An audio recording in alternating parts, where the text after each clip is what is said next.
Good morning, Realty Texas, and There happy he is. Friday. Good morning. Happy Friday. Good Good morning. morning. Good Good morning. morning. What a very exciting Thursday we had, huh?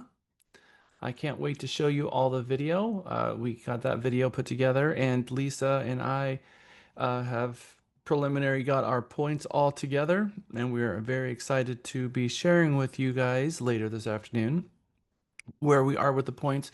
We will be doing that later. Before, we have a whole class to get through, and I know sometimes it feels a little bit weird to jump right back into class after, you did your huge project. You're feeling a little bit excited that the project is behind you. Big cleansy breath in the nose. Breathe it out. Because now we can focus on one of the most important topics you're ever going to have in real estate, which is negotiation. Negotiation is probably more important than, I don't know, 99% of the things that we're going to do, because that's, at the end of the day, it is where we shine. It's where we get to take all the knowledge that we have and apply it for the client's interest. We know the clients, they really want us to be a good negotiator. They want us to have the ability, the commitment, and the ethics, but the ability part of it's rooted in negotiation. And how many of you are aware that we teach an NAR negotiation class here at Realty Texas called RENE? Raise your hand if you've taken that class. Andrew Constancio, Lisa Ormsby. You can raise your hand because I know you were both there. Kelly. So Kelly, what was your big takeaway from that class? I took it several years ago and I tried to sign up for your class this morning. So I need a refresher. It was a lot and it was very important information, but I don't retain it. That it's like drinking from a water hose sometimes. Yeah, or drinking from a fire hose. It's just so much coming at you that only so much is going to stick. I totally get it.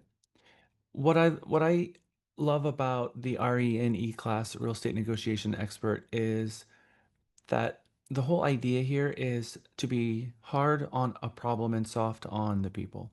That the people are the method that's going to help us get the message to the client. And in fact, the people are often in the way. When you're communicating with another agent, they have to be able to take the information that you are giving them. They're going to have to convert that information, absorb it, understand it, make sense of it, and then sell that information to their client. And if they don't believe you, if they don't, if you're not on the same page, if there was a misunderstanding, then your message gets lost. How many of you ever played the telephone game? You know what I'm talking about. We all start with one message and it goes from one person's ear to the and all around in a circle, and then you hear back what that message is, and it's not what it began with. And what it turns into is very interesting because what gets infected with the message is personal opinion. And personal opinion of what they think they heard gets added into that message. And not always is it bad faith. Sometimes it's just a misunderstanding, or they are going to use another way to explain something that they think is simpler, or we just fill in the blanks. I think in a message, if you take a message and 100% of that message is here, they're only going to hear about 20% of it. 80% of it is going to be um, the thoughts that come from the message, all of the experience. And so that should then ring true to you, this one principle. How then can you circumvent that agent altogether and talk directly to the client without violating TREC rules, right? How can you get your message directly to the person who needs to hear it without the filter? I'm going to show you that today because that is the beautiful and wonderful use of email. Now, email has its own issues. It's riddled with issues because people can read between the lines and they can also hear something or read something that doesn't may either make sense or, more importantly, it wasn't clear in the email. There are times that I will spend 3 hours on a single email. Sounds a little crazy, doesn't it? 3 hours on a single email. There are times. Why do you think I would spend 3 hours on a single email? What could come from that? Making sure you understand it completely, because a lot of our communication is nonverbal, and you can't. There's no verbal clues. There's no body clues in an email, and you want to make sure you understand it correctly. You want to just not sure how to take it. It's exactly right, Andy, because it's one dimensional. They don't get to see my facial expressions. They don't get to hear the inflection in my voice. They don't get to see the hand gestures. They don't get to see any of it. So it leaves so much for interpretation. So then you have to be very clear. And what I do is I read the email and I'm pretending that I'm the person reading it. And I'm trying to make sure that it is clear as possible, leaving out any ambiguity in that my message is kind, it's respectful, but more important than anything, that my message gets across and it's effective because I need them to do something and I have one opportunity to get that done. And my audience in the email, in a negotiation situation, is not the agent. And that's the thing is when I'm drafting the email, I'm sending it to the client and I'm sending it to the agent. And although I've addressed the agent, I haven't addressed the client. I'm talking to the client. And the agent thinks I'm talking to them. Oh, but I'm not. I'm not at all. I'm talking directly to their client, and the agent doesn't know it because I know that that agent is going to filter what I say, and it's not going to be in my client's best interest. So they have to know, well, all right. And Andy, I saw your hand go up again. No, no, sir, you covered it. You covered it because that's what I was going to say. You have to make sure that the message you're receiving is actually from the original sender. In other words, it hasn't been filtered through the telephone game. That was it. So you covered it. So we're going to talk about that today. As we get in toward the end of class today, you're going to read some of the emails that I have sent to the agent on the other side of a transaction, usually the buyer agent when I'm the listing agent. So in a multiple offer situation, before we go there, by show of hands, how many of you have been on the buy side on the buy side in a multiple offer situation? You put in an offer and you found out someone else also has an offer in on the same property. Okay, Tasha has, Kelly has, Iris has. Keep your hands up. Lisa. Okay. Isa, all I can see is your hand. That's it. I can see little fingers poking up there out of the sky. There she is. Okay, good. All right, thank you everyone. So for a couple of you who have been in a multiple offer situation from the agent side, how did finding out you were in a multiple offer situation feel? For me, it was really bad. Like it just happened yesterday. So it's really real. Um, the good thing about it is, well, I put an offer in on Monday. No, And no, no, no, no. We're not going to do silver oh, lining here. I okay. just want to know, first of all, you find out how did it make you and your client feel? Not good. Not good. Okay. I've got follow-up questions, so don't go away. Keep your mic open. Anybody else? We're excited. Okay. All right. So I've been on both sides of it. So from the listing agent side, I know what it has felt like from the buy side, and I've also been able to see my clients' reaction. So let's just spend a moment there because empathy. It's very important. I mean, it's what keeps us away from the narcissistic personality, the ability to have empathy in the first place. So having empathy means that we can understand, maybe even just roughly like a caveman, we can understand kind of what's going on the other side because we've been there. So we're not really in their shoes and we're not them, so we can't really, but at least we can try to understand of what they're going through, and that helps us have a little empathy for their side of the situation. And that is where negotiations usually fail. Is agents are not they don't have empathy. They're not paying attention to what's going on the other side of the transaction. They're only worried about their client. They're only concerned about winning. They're only, and I can tell you, when you take that approach, you're actually harming your client more than you ever could.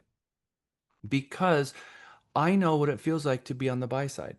And there's two questions that I found over the years that my clients always ask me the same question.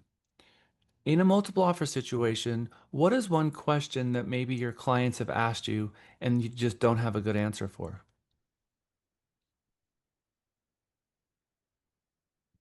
What do you think? How should I bid? Okay, that's one we get a lot. What should I do? All right, that's one. What else? Corby? How do I know there's actually other offers? Yes, thank you, Corby. Thank you. Yes, It's sir. not just me who has clients asking this question. How do we know we're in a multiple offer situation? How do we know that someone's not pulling the wool over my eyes or making me out to be a fool, trying to just manipulate me into bidding more? And then our only good response for that as a buyer agent is, well, Mr. and Mrs. Buyer, I just would be really surprised that an agent would put their license in jeopardy for that, for one transaction. That's the best answer we've got. The lack of transparency in a situation like that, think of yourself as a buyer for a moment. You show up to a property, you decide that you want to put in an offer, you've seen 15, this is the one. You've told the kids, you told the grandparents, you told the parents, everyone knows you're putting in an offer and they're kind of all rooting for you. And then all of a sudden you get your offer accepted. And for a lot of people, if they don't get the offer, it's going to feel like a failure. They're going to feel embarrassed that they've told everyone that gotten excited. And also when you get your hopes up a little bit and then you get that, denial, it kind of feels like somewhere between failure and just being crushed. But we're not going to take it to that level, but it's not a good place.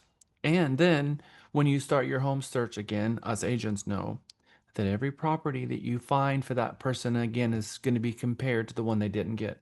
Oh, but it doesn't have that kitchen. Oh, but it doesn't have that backyard. And there you continue hearing that dialogue and it kind of harms the rest of their home search. I mean, it's usually not the case. Oh, well, if we found this house, it's so much better than the other one. For whatever reason, they were emotionally attached to the other one and they imagined themselves in it. So whether it was better or not than any other property, it's going to have a premium in their brain because they emotionally moved in, because they probably already imagined themselves living there. And that is the emotional attachment. And that has to get broken somehow. So I know that from a listing agent perspective, when I send a multiple offer situation to the buyer agents, I know what they're going to be thinking, what they're going to be feeling, and I know what questions that buyer is asking the buyer agent. They're asking about my integrity. They're asking the agent about my integrity. So if you think for a moment, when you're a listing agent and you send out a notice of a multiple offer situation, do you think that your integrity is on the line right now? Have you ever considered that before? So I want us to think about it in a completely new way because I'm going to show you how to remove the objection in the buyer's head of how do I know? Because do you think for a moment a buyer who thinks that someone might be pulling the wool over their head and they don't really trust that they're in a multiple offer situation, do you think that they're going to meaningfully really bid themselves out of this multiple offer situation the same way that they would if they knew 100% conclusively that they were in a multiple offer situation? Absolutely not. In fact, they're going to pause, they're probably going to hold, and if they do come up, they're going to come up a little bit and it's going to be very, very uncomfortable every step of the way for them. And you're also making the buyer agent's job difficult too. I'm going to show you one trick that I came up with that will put all of that to bed. Overnight, done. You'll never have that situation again as a listing agent when you send out a notice of multiple offer situation. Because there's nothing wrong with telling all of the people in the multiple offer situation who they're up against.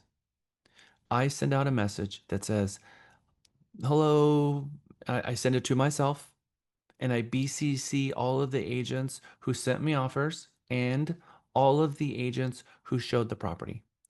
Thank you for submitting an offer on 123 Main Street. My clients have loved this property and they're grateful that you like it too.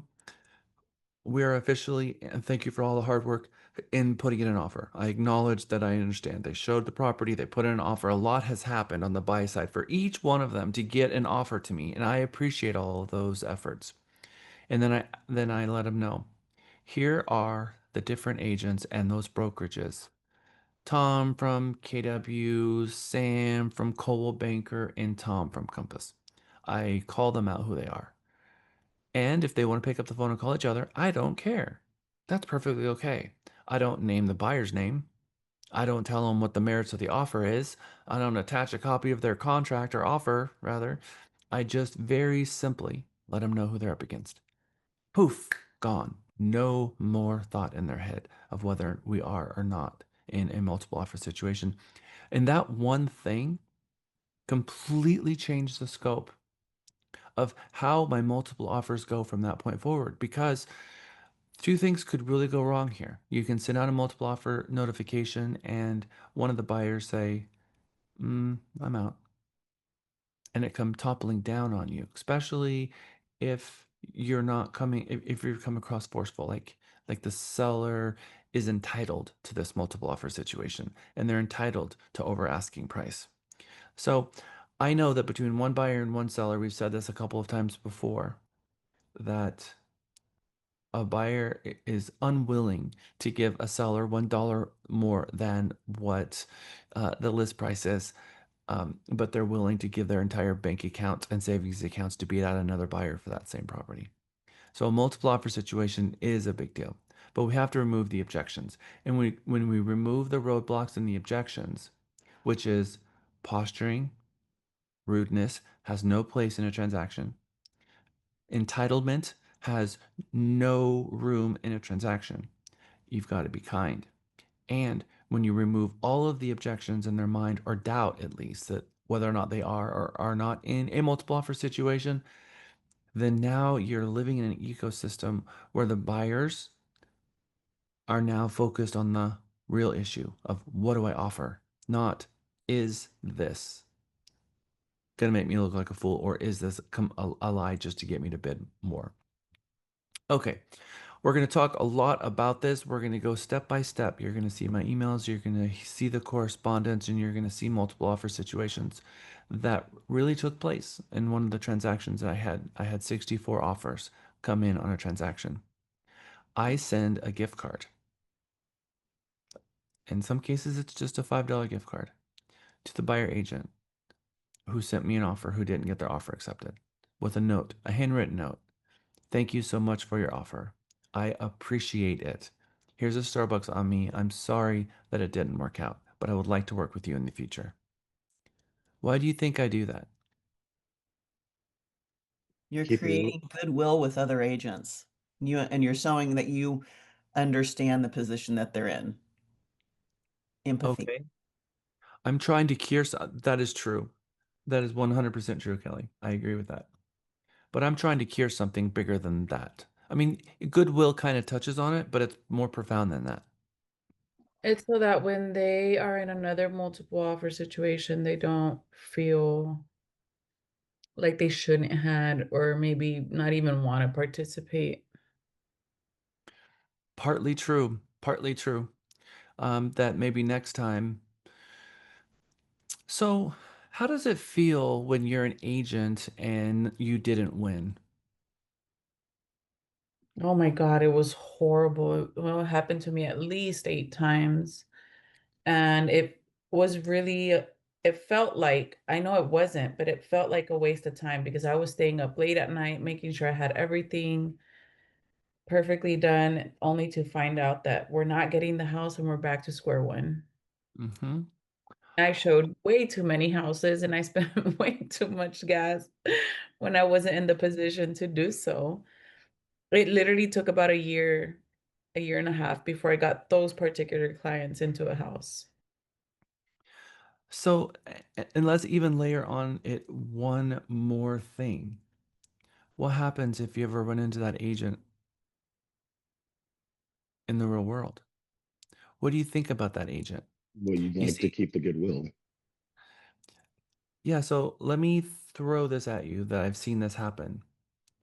The Do you think that sometimes agents, all right, so I know that an agent has a lot um, of influence on the seller. The listing agent has a lot of influence on the seller in taking the offers and pitching those offers to the seller.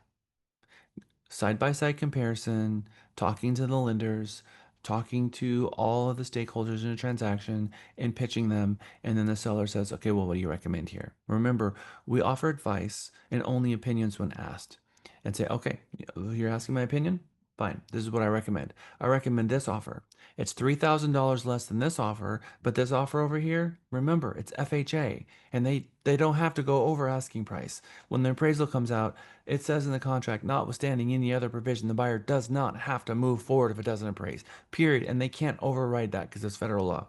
This one over here, it's conventional and they're waiving it. So they're promising that no matter what happens. So although it looks like there's $3,000 more here, it's not real money because it's really hard sometimes for them to see that and to pitch the offers because sometimes the offers are going to be the same. Sometimes you're going to have offers. In the 60 offers that I show you, 8 of them were the exact same offer. 8 of them were exactly the same number. And they're asking me my advice. So I know the agent might be thinking, I wonder if one of those offers were one of their friends. I wonder if one of those offers was someone who came through the open house and that agent gave that offer to one of their friends through a referral and that they're telling that agent what to bid so that they can get a referral fee on the buy side. Because do you think that happens? Of course it happens. Doesn't happen at this firm because I will fire that agent without a moment's notice. Bam, gone. Because that is illegal. But there are agents out there that will put themselves ahead of the transaction and put themselves at risk and the firm at risk and all the clients. Because if that were to get unraveled and those text messages and those phone calls were to be unraveled, it would be everyone's license. But I know it still happens. And I know that buyer agents think, huh, I wonder who that was. I'm going to go look up that buyer agent to see if it was intermediary.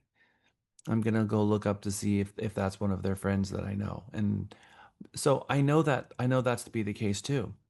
So I am sending them a handwritten card acknowledging that the work they did and a gift card because I'm trying to make sure that that's the last thing they remember of me, not that transaction. Do you remember what Vanessa Van Edwards said about the colonoscopy? Do you remember the colonoscopy situation where it's this horribly uncomfortable procedure and at the end, um, I don't remember what they did, but something, um, they had something at the end that they tried to figure out how can, um, Iris remembers. Go ahead.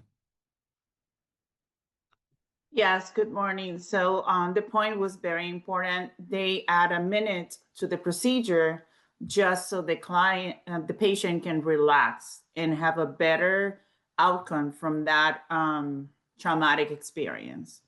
So it resonates a lot with what you're mentioning, Jack.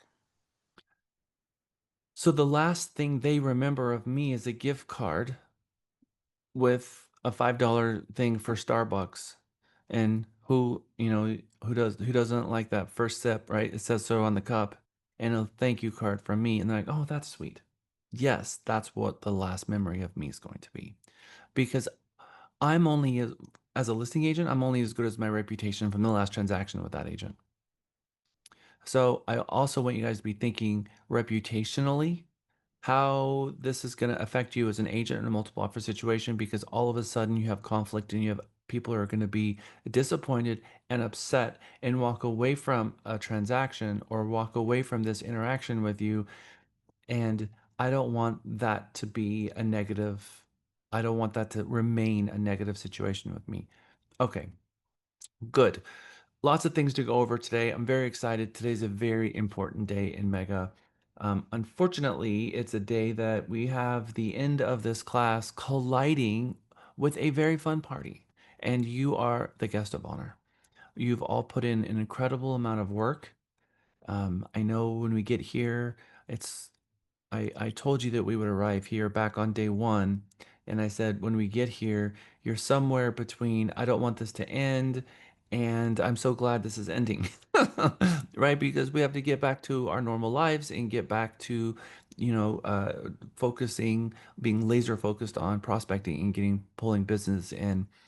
Now, everything that we've gone through together was designed to help you be a more effective agent, both in your prospecting and pulling business in, how you're conducting yourself as a real estate agent out there, the reputation that you are building for yourself, and then expertly closing transactions and being the expert. And hopefully, through this, we've exposed just how deep the silos go in real estate. And this isn't just a game, this is serious.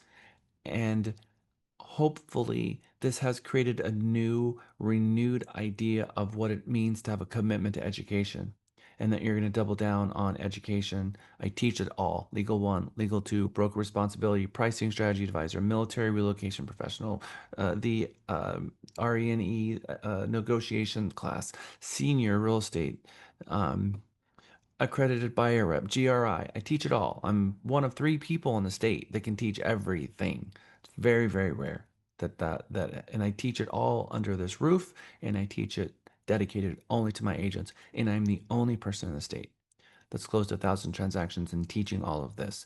And it would be a huge mistake for me to teach outside this brokerage, because the the method in which I teach comes from actual wisdom of being in the field, and I'm not going to depart that wisdom to other agents outside this firm. I dedicate that to you, and you don't get that anywhere else. I'm hoping that this has renewed your love and appreciation for education, and that you can have a zest for more and get those designations and certifications under your belt, because it's just more tools for your toolbox to go out there and help your clients. We're going to go through a 10-minute review. In all things that you do, consider the end. Remember the Albert Einstein quote. And we went into a breakout session and we talked about what this means, and we can apply it to so many different things. Whether it's your day, whether it's a transaction, whether it's your entire business, and hopefully it's the building a referral-based business from day one, to a simple conversation. Your reputation is your most important asset, but more importantly, we have to have our eyes focused on something. There needs to be an anchor out there that has such gravitational pull that is pulling us in the right direction, because the path is windy. 2 roads diverged and a yellow and an eye. I'm going to take the path that I think is going to lead me to the right place. Robert Frost. The problem with that is that in real estate, you've got people calling you, telling you to turn left. Oh, we've got a leads program here. All you have to do is pull out your credit card. And it's Zillow and Realtor.com and Homes.com trying to get you to pull out your credit card. Or Ylopo is trying to call you. Or BombBomb is trying to call you. You're always going to have the stimulus being hit at you and people telling you that all you have to do is pull out your credit card.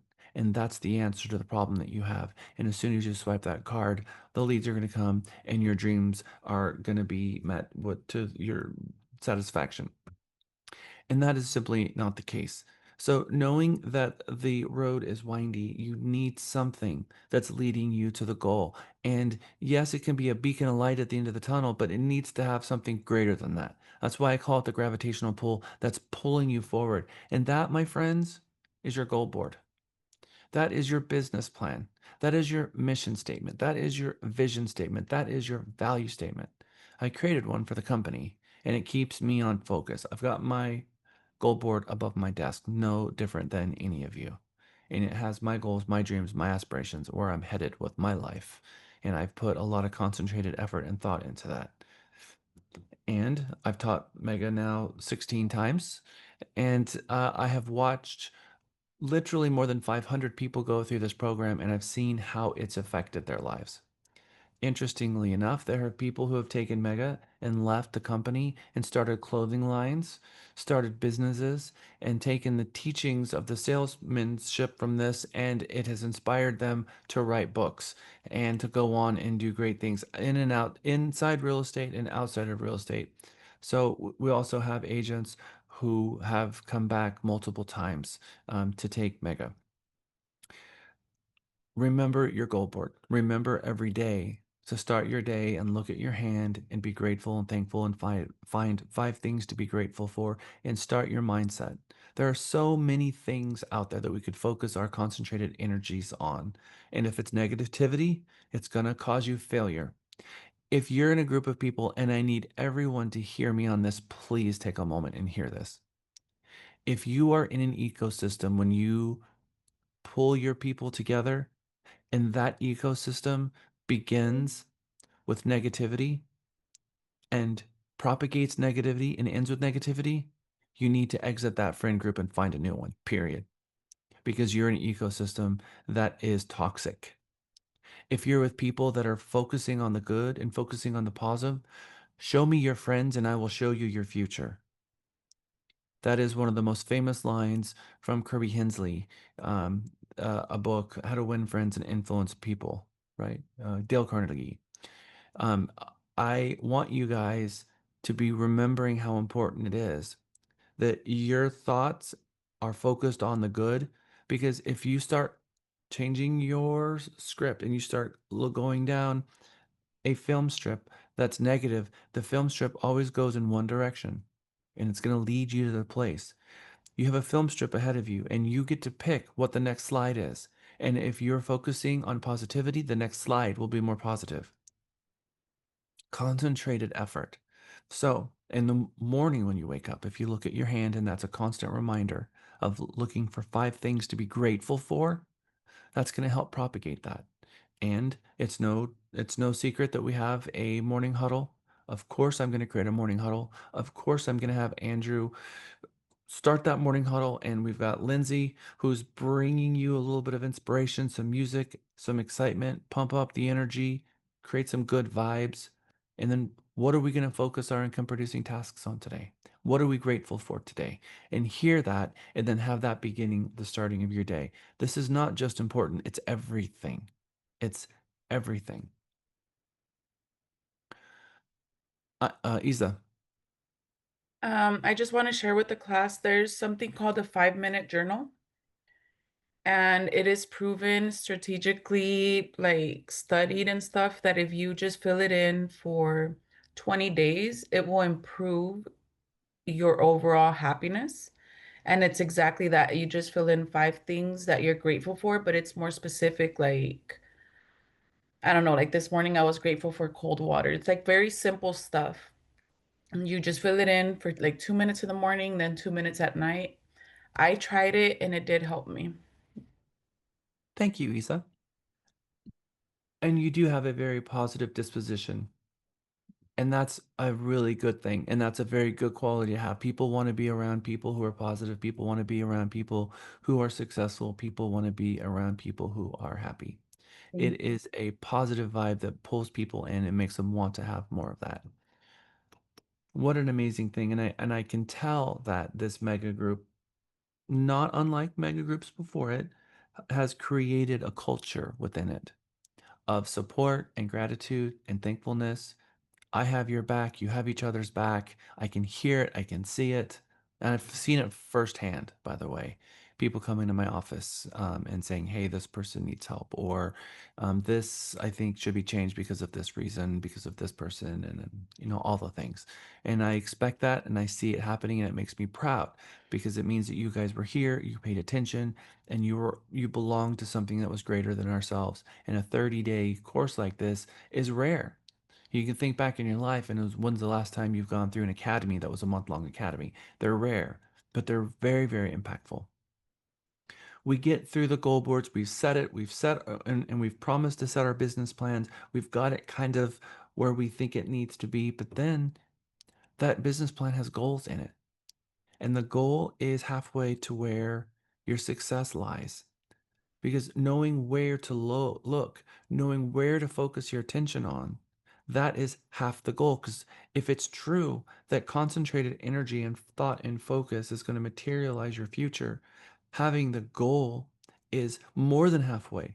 It could be that a goal properly set is fully achieved, because If you've truly set the goal and you've concentrated your effort on it, you're going to materialize it. It's going to come true because you're going to put in all of the things that requires you to lead yourself there, which includes the goal of making $1 million a year, which is 100% under your complete control. Because I've proven it to you that there are other people out there doing it. I've proven it to you that it's possible. You're in the best country, the best state, and the best markets for real estate at one of the best times. You're lucky it's not 2020 again. You're lucky it's not 2006 again. You're lucky it's not 2003 again. 2025 is an incredible year for real estate. We are having our best month ever right now in real estate. We're going to close to 40 million in 1 month. We have last year, the company made $10 million in revenue and commissions, and agents put $7 million in their pocket. That's incredible amounts of money. And right now, agents are putting hundreds of thousands of dollars a month in their pocket. Yes, a month across our agents. The goal is yours to achieve. Distractions are a disease because they pull you away from your mission, they pull you away from your goal, they pull you away from everything that you have put in motion because people have taken a risk on us. Your family, your friends, everyone is taking a risk on you through this profession, and you know that's true because being a salesperson and playing at this level, it means that we're not always present.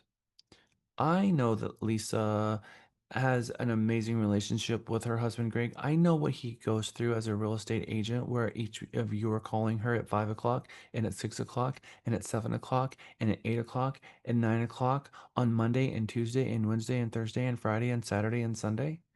I know what the impact that is on a spouse who looks over at their spouse and their head is literally staring at their phone 24/7, 365. I know what that's like because Lisa's not just a Mega Mini mentor. She's also our productivity coach. She's also co-owner and dealing with a lot of crisis management. Guess what? She's also a real estate agent. So, like her is like you. Your kids are looking at you while you're looking at your phone. Everyone is it takes a village for a real estate agent to be successful, and that village um, has taken a risk on us, and their support means everything to us, which is why I'm always so grateful and make it a point to take time out of my day and whatever I'm doing to stop what I'm doing, to put my hand and shake the hands of your spouses and thank them for what they're doing for you, because I know what they go through. Miguel knows what they go through. We've given up the good for the great. And the great, it had better be great. And we can make it great. But we have to have time management. We have to be there for our clients and be able to prioritize more than anything and compartmentalize more than anything. And it's all worth it at the end of the day. It is. But not if you're not making any funds. If your business isn't bringing in money, it's not worth it. It's just not worth it. You can go get a job at Dell making $100,000 a year and have a 401k and have health benefits and have a retirement plan and have it all there.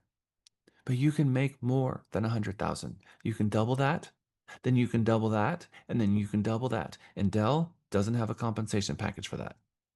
You have that compensation package here, and you have more control over your daily activities as a real estate agent than any other profession. No, you are not your own boss. You are not your own boss, but you have complete control over your daily activities. That is true, and that does lend to having a better life. When it comes to goal setting, the greater danger isn't that our aim is too high and miss it. It's that we did not set the goal high enough and we achieved it, which means we failed ourselves because we could have done more. I think we always know that we can do more, but do you believe in yourself to set that goal for something meaningful?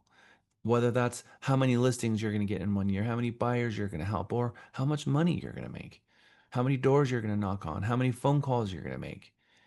Do more. And if you can increase your conversion rate, you go to your sales meeting every Tuesday at noon to 1:30, and you go in there and you listen to the other agents' phone calls and you listen to our assistant sales manager and Lisa, and you're hearing those calls. It's going to increase your competency on the phone. It's going to make you a more effective communicator. It's going to make you a better real estate agent. What's going to come from that is that the 3 leads that you get a day that you need, the 3 to 6, which is that 100 leads a month that you need to close 4 transactions, you can continue having that same effort and close more and make more money with it because you increase your conversion rate instead of 24 to 1, which we hear out of the Red Book. And I've read it to you a couple of times. And even Andrew, I've given this book, and we have a company book club, and it's 12 leadership books a year that we all read together. And it says, on average, for every 34 contacts an agent made with prospective buyers and sellers, they netted 1 closed transactions. And then it goes through and talks about what's notable is past studies show that it's a 24 to 1, 24 to 1 ratio in the market that we're in right now is absolutely true. There's 4 transactions in every 100 people you speak with. You you increase your conversion rate and you make it 5, you make it 6. That's an extra 10,000, an extra $20,000 a month. That's an extra $120,000 a year by just tweaking a little bit, not adding more leads and adding more conversations, but having more effective conversations.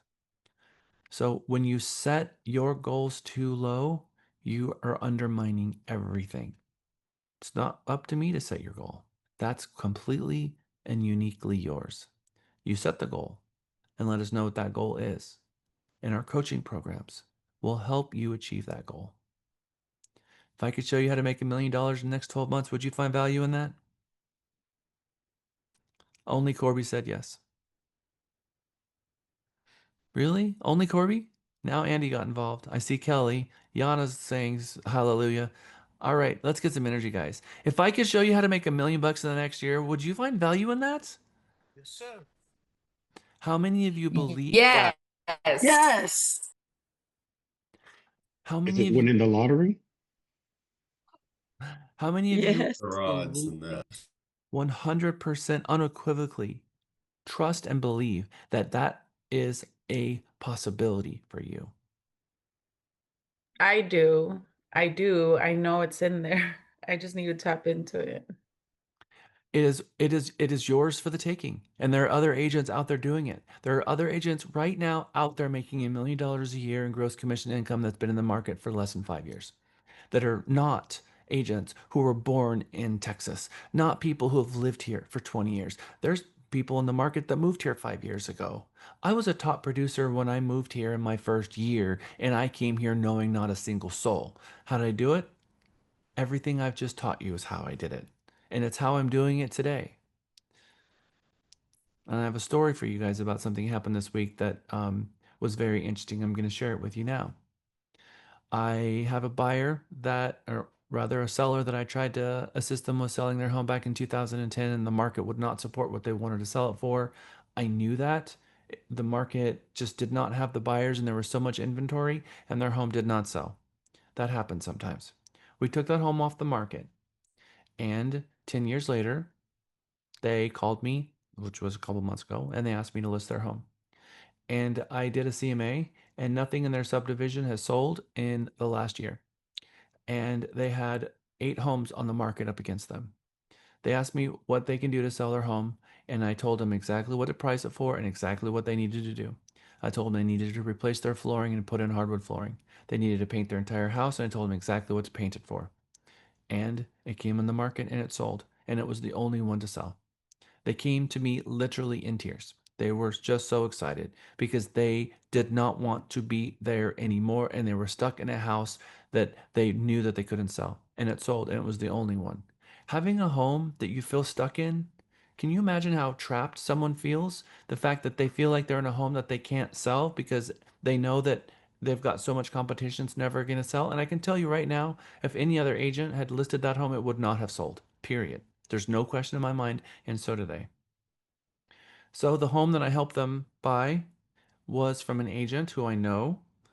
She knows me. I don't know her, but she was telling me when I was submitting my offer to her, "Oh my gosh, I'm coming to you guys. You're so amazing." And I'm like, "Oh, that's so cool. That's so awesome." And she's like, "I'm so excited to get to work with you." And I was like, "That's so awesome," because I was excited to submit this offer.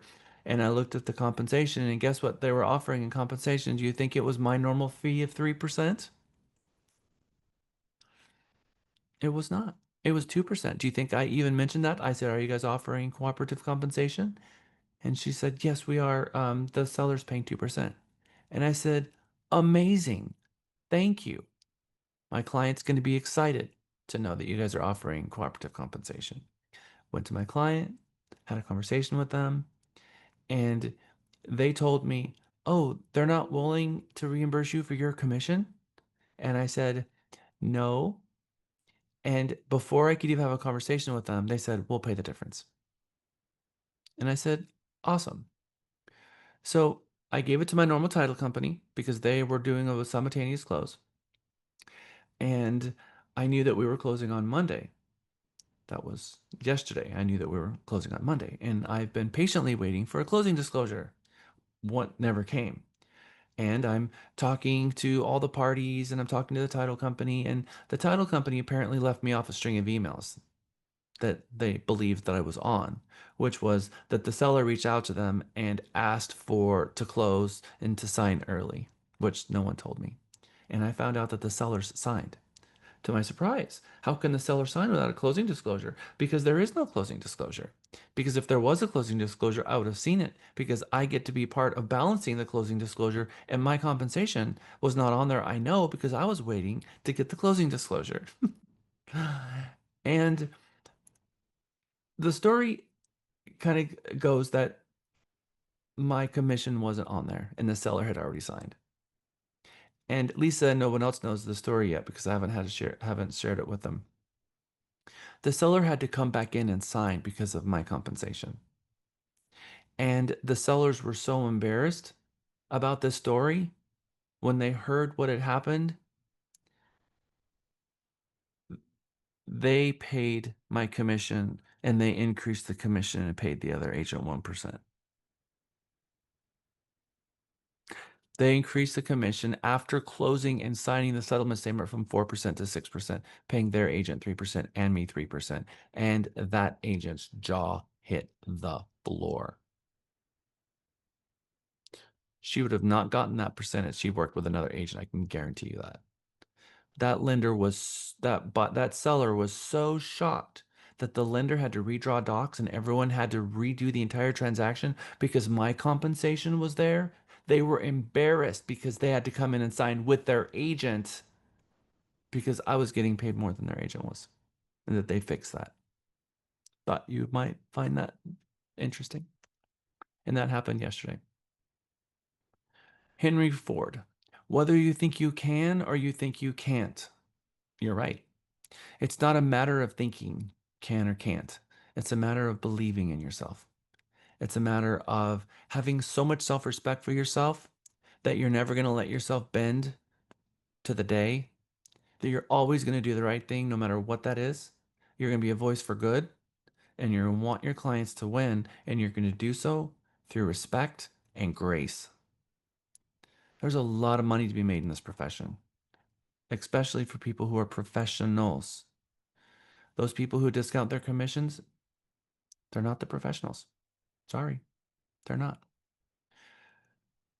I know that the top producers, the 5% who's making 95% of the business, they're not discounting their commissions at all. They don't have to. They don't even have to. 10% of Americans make 175,000 bucks a year. Eh, eh. You can go get a job making that. You can all go get a job making $175,000 a year. Period. You can. You can go nail an interview with Dell and sell yourself on them and then put you in a situation where you just get yourself to that level. That's not hard to do. It's not. It may sound like a lot, but it's not. Now the 5%ers or the 1%ers, now that's something. Now that's something that's rare. That's something that's very rare. Making $1 million a year, that's something that's rare.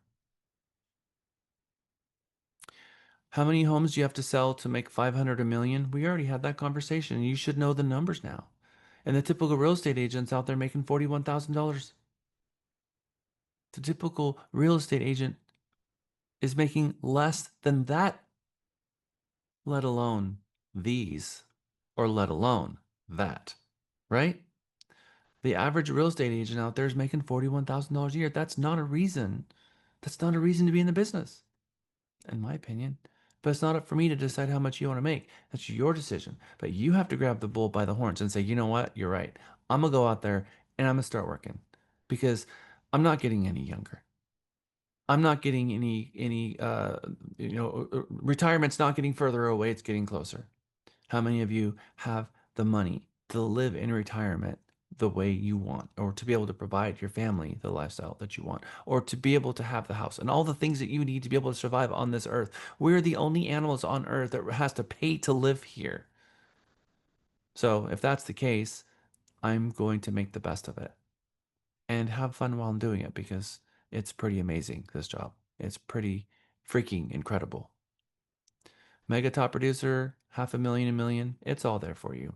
You all have the ability to go out and make as much money as you possibly want. And $18,000 of paycheck for a $600,000 home is not bad either. Did you know that 85% of people don't know how to contact their real estate agent? Did you know a study was done by the National Association of Realtors? So let's look at the inverse of this. Let's look at the inverse of this. What is the inverse of this? 15% know how to get a hold of their agent. That's crazy. So that means they don't even know how. They don't have any idea. So it means that the agent has done 0 calls to them.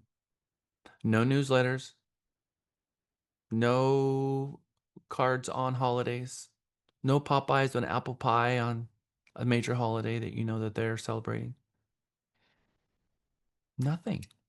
No inviting them to the Dell Diamond for a tailgate party, which all you have to do is send one message to them and show up and greet them when they show up. No invitation to a car show or a trunk or treat. Because had they done any of those things, they would be in the 15% instead of the 85%. Most real estate agents are sitting there waiting for someone to come to them. And that is why 95% of agents share in 5% of the business. 95% of agents share in this little tiny slice of 5% of the business because they're waiting for people to come to them. Maybe once in a while they'll do an open house and boom, they find a client. Yeah, you have a client and they focus on that client. They don't do any prospecting. And they don't know why. They are only closing 4 or 5 transactions a year. Because you have to go out there and sell because we are a salesperson. And if we're not proud of being a salesperson, we're not going to be a salesperson. You all have this capability inherent in who you are. Top salespeople have to manage and run their business. This means that they got to plan, they got to figure out how that they're going to plan their days and their weeks. Do you guys remember the little story that I read in here about what successful people do? Page 75 in the Red Book. Successful people annually time block 3 things. First, they make a list of all the vacations and time off they want to take for the year, and they time block them off on their calendar. This way, they've guaranteed to themselves and their family and their friends that personal time off comes first. Now, they're simply working in between their time off instead of working all the time and, as a result, taking too little time off too late. Second, they take out their calendar and they time block a few hours devoted to the one thing: lead generation. Every day, every day. Top agents, successful agents, every day. That's their plan, is to prospect and find business. So you have to take control of your business, and you do that by setting goals, planning, and acting. Acting often requires a business coach to hold you accountable because accountability has to be there. So if you promise yourself that you'll show up in the morning huddles, you're going to be constantly fed with the accountability necessary for you to achieve your wildest dreams in real estate just by showing up. Remember, having a plan and focusing attention on there is the realization of that plan, because all the money in this profession is in that action of picking up the phone and sending the postcards and sending the emails and communicating to your people. Don't be the 85% who don't allow your clients to be the 85% out there that has no idea how to contact you. And if you closed a transaction 4 years ago, and you've not contacted them since, let's let that be in the past and not the future. Let's have a new future that says, all right, I'm going to call them. I'm going to call them now. I'm going to get back in their lives, and I'm never going to let that happen again. I'm going to change my behavior because that behavior doesn't work as a salesperson. That's not what I want for you, and that's not what's going to help you achieve your goals. There's a difference between a successful salesperson and a successful agent. My job is to take a really good agent and make them a really good salesperson. I know really good agents out there who are fantastic at this job. They are so good. They're kind, they're respectful, they know the boundaries of between offering advice and offering opinions. They don't make decisions for their clients. They're getting designations and they're always helpful. And at the moment notice that they don't know something, they get with their sales manager to make sure that they're always giving their clients the very best advice. They're really good at this job and they don't close any transactions at all. Zero, none. It's not because, well, one or two a year, three. And it's not because they don't deserve it. They just are not salespeople. They feel like they're doing something wrong by asking for referrals. I've got to then take them out of that bubble and let them radiate and let the world see them. And how do you do that? You turn a good agent into a salesperson. There are people out there who are so narcissistic that they're so good at selling themselves and they have absolutely nothing to back it up. And I don't want them here because that's my reputation.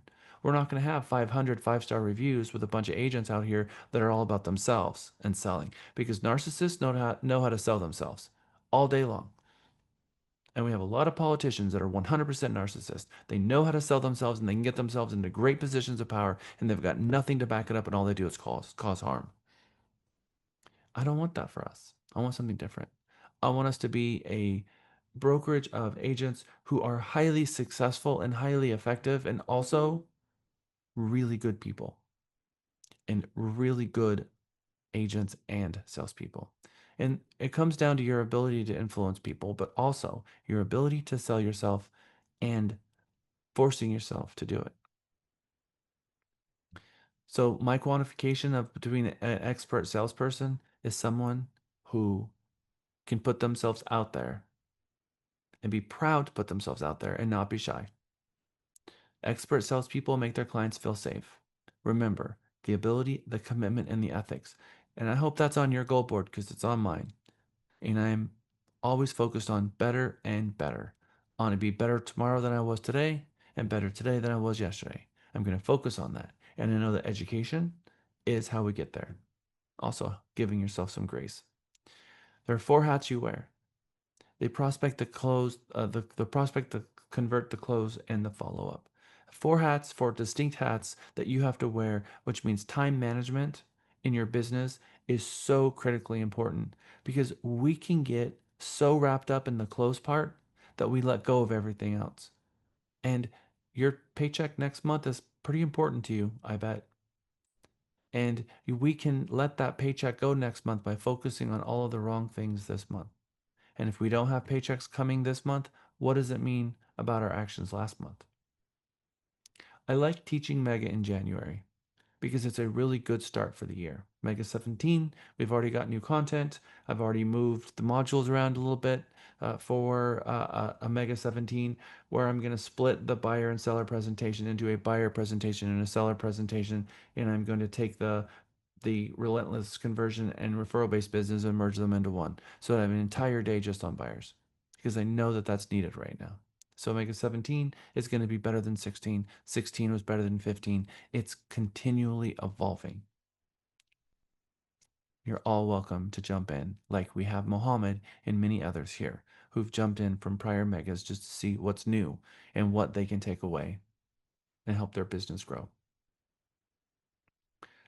I hope that you keep these 5 promises to yourself and that you have these written down and this is part of your written business plan, that you're going to call 20 people a day. That's going to be your promise. And you're going to use that to bring 3 people into your business a day. You're going to dress the part when you're doing your open houses and you're out in the world. You're dressing like the professional. It changes people's perception of you. You're going to master objection handling, and the only way you can master it is by being present and showing up in a group of master objection handlers, which is our sales meetings.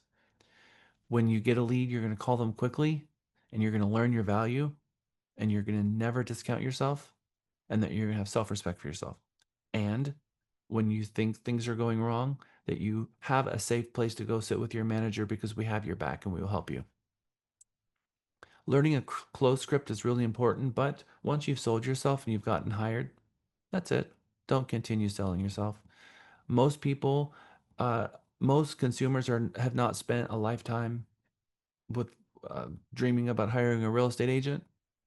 We just are sort of somewhat we they find us on the path because 85% of them don't know how to contact their other agent, and boof, they close one transaction with that person, and then the next person, they sometimes consumers over the course of 20 years will work with 4 or 5 different agents in the same marketplace because they don't even know how to contact their agent, or their agent's not in the business because so many people leave this business.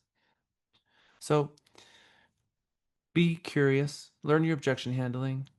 Don't accept no as an answer. Figure out ways to say why not that's not gonna poke someone wrong. Don't be late. And what I mean by don't being late to appointments is if you are late, you call them and you reset the time so that you're not late, because we can't control the world around us, but we can control the communication that we have with others. Stop being your own assistant. You can't afford yourself if you're going to sell at a really good high level. And mirror your client, their moods. Don't make decisions for them. And remember, opinions are different than advice. And stay out of the opinion role because that's not what they're paying us for. You got to learn a CRM. We've got Michael Potter right now sitting in for Amy, so I know that's been a little bit of a disadvantage, but thankfully Amy has made herself available to teach us and teach you guys. And I know that you guys spent some time calling the Opportunity Vault. And for some of you, based on me running the reports, those were the only calls you made while you're in Mega. You know that that's not going to lend you to the place where you want to go to make the money that you want to make. You know it's there. Many of you came to the brokerage because you said you wanted leads. But it sounds like a lot of agents, they don't want leads, they want a client handed to them. And that doesn't exist. That is what a real estate agent's job is to go find people and convert them into clients. That's the gig. It's not showing properties, it's not listing properties, it's not putting up lock boxes and signs and creating flyers. It's also not baking cookies. It is finding the client and converting them. That is this job. That is the sole job that you have a license. That's what separates you from non-licensees, is being able to talk to consumers about real estate and converting them into a client and getting representation agreement signed. It's the reason you have a job here at Realty Texas. You're an independent contractor, and the independent contractor agreement says that you're going to make best efforts to bring business into the firm, which means you're the sales force, which means that takes communication. And that means lots of communication. That means lots of people. And Dunbar's number says that we can't have more than 150 people in our head. That doesn't even make sense. It doesn't work. We have to have them in a database. We have to be using a database and let the database manage us. All the money is in systematic, relentless scheduled follow up. With that, you need to have all your people in one spot. Andy.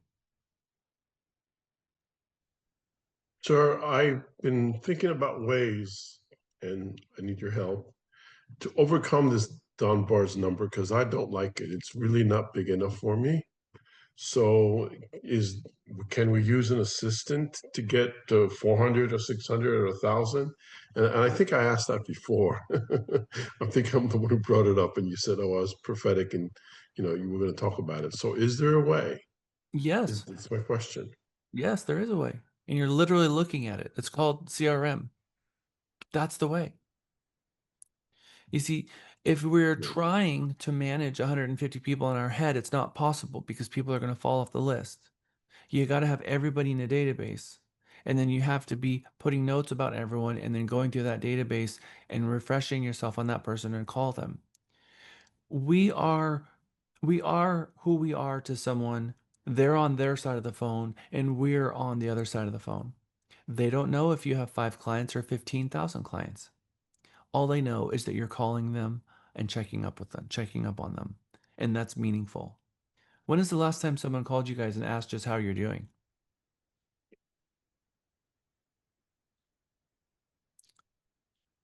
Tell me. When's the last time someone called you and just asked how you are? Actually, last night. Okay. Yesterday for me as well. How did that make you feel? Good, because I told you all about my spheres back in Dallas. So for someone from Dallas to call me and just check on me is pretty awesome. So, how do you think it makes your people feel when you call them and check up on them? It makes them feel that way.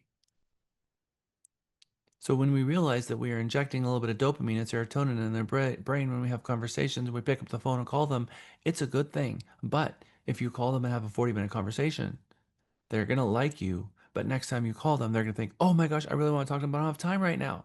Because they know in talking with you, it's a 40-minute conversation. You can have a very, very good conversation in just a few minutes.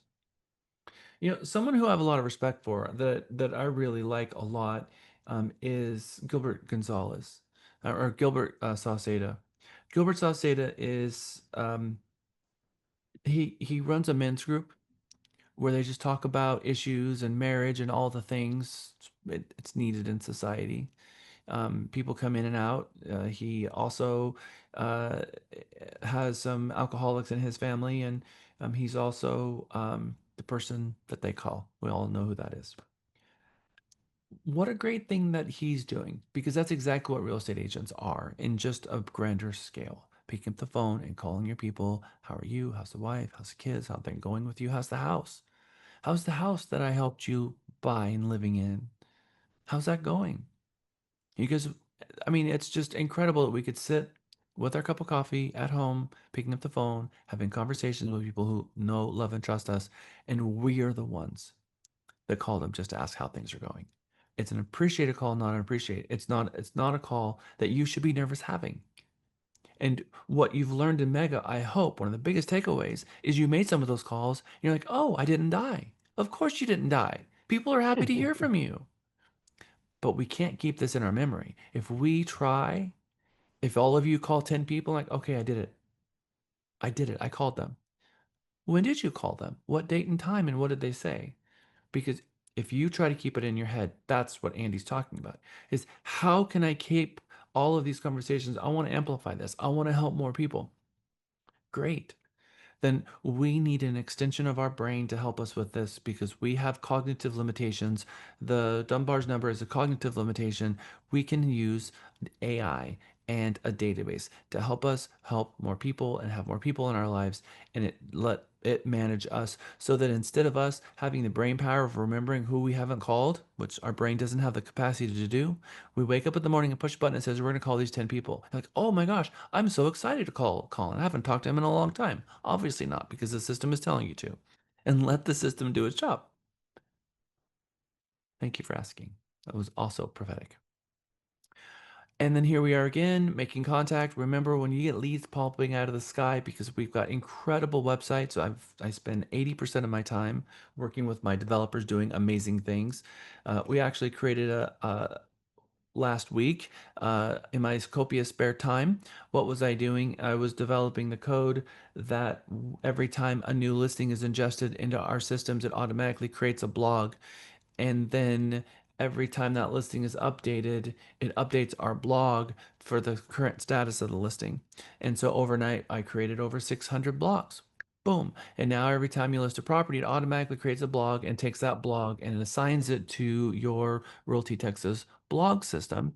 And the blog that I created looks really good. I use some chat GPT to help me design the page. And they're already showing up on page one in Google. The amount of leads that we have coming in is just absolutely astronomical. But just know that it's not a one off when you get a lead. You don't get to just call it once and that's it. You know that when a lead comes in, you're going to have to call that lead at least 6 times before you have a 90% chance of getting a hold of them. And it's not that they don't want to talk to you.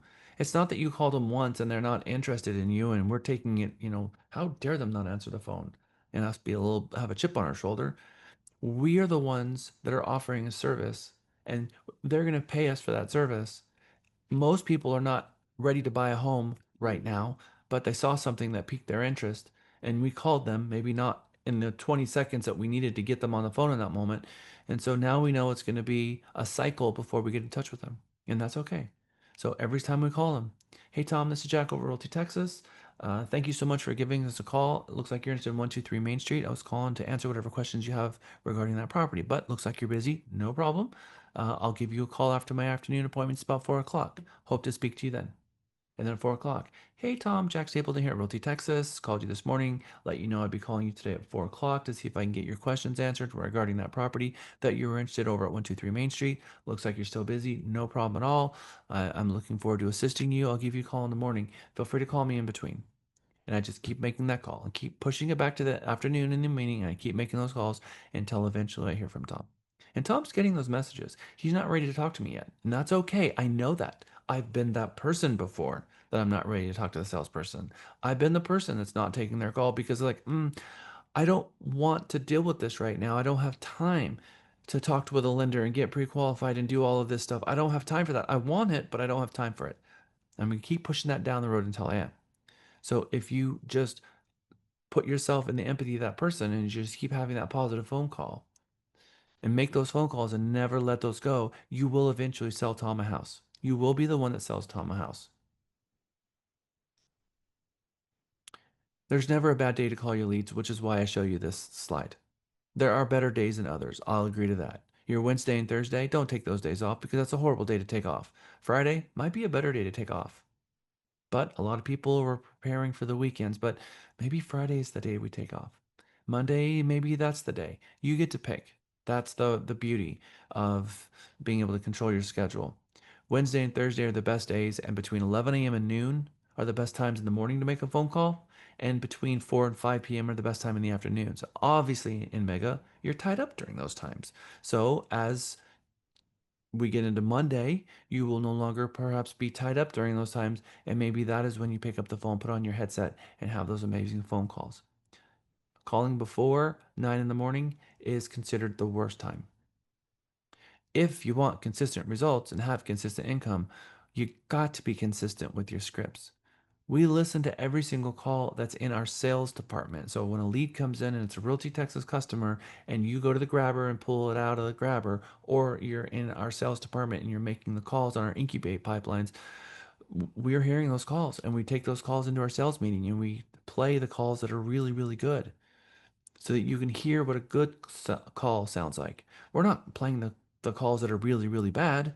Michael is sitting them down one on one and saying, okay, here's what you could have done better. And he's very good at that. I have the right people in the right positions here because he's really good at that. He's very soft, he's very kind, and he really wants to help you. You could not have a better sales manager, so assistant sales manager if you tried. He is the very best person for that job. And you're very, very lucky to have him helping you with your business. He truly is. I love Michael. He's amazing. He is one of the very best. And that is the end of my soapbox. It is 10:14. Let's come back at 10:25, and then we are going to jump into our uh, financing and negotiation class. 10:15. See you back at 10:25. Welcome back from break, everyone. It was definitely a bonding experience, Kelly. It was really cool to watch. We missed you, Christine. It would have been lovely to have you, but we made sure that we let you go first. So I have compiled a video of everyone's UVP, and it is already on YouTube, but private, so no one can see it unless you happen to have the link. And we will be sharing it later today with all of you. It's 19 minutes long, so it's just your UVP portion and all the rest removed.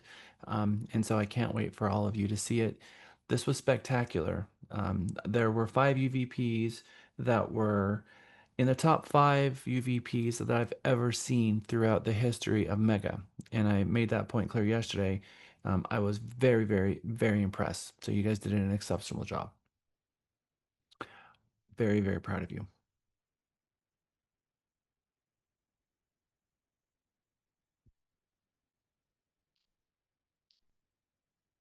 We are going to run out of time today.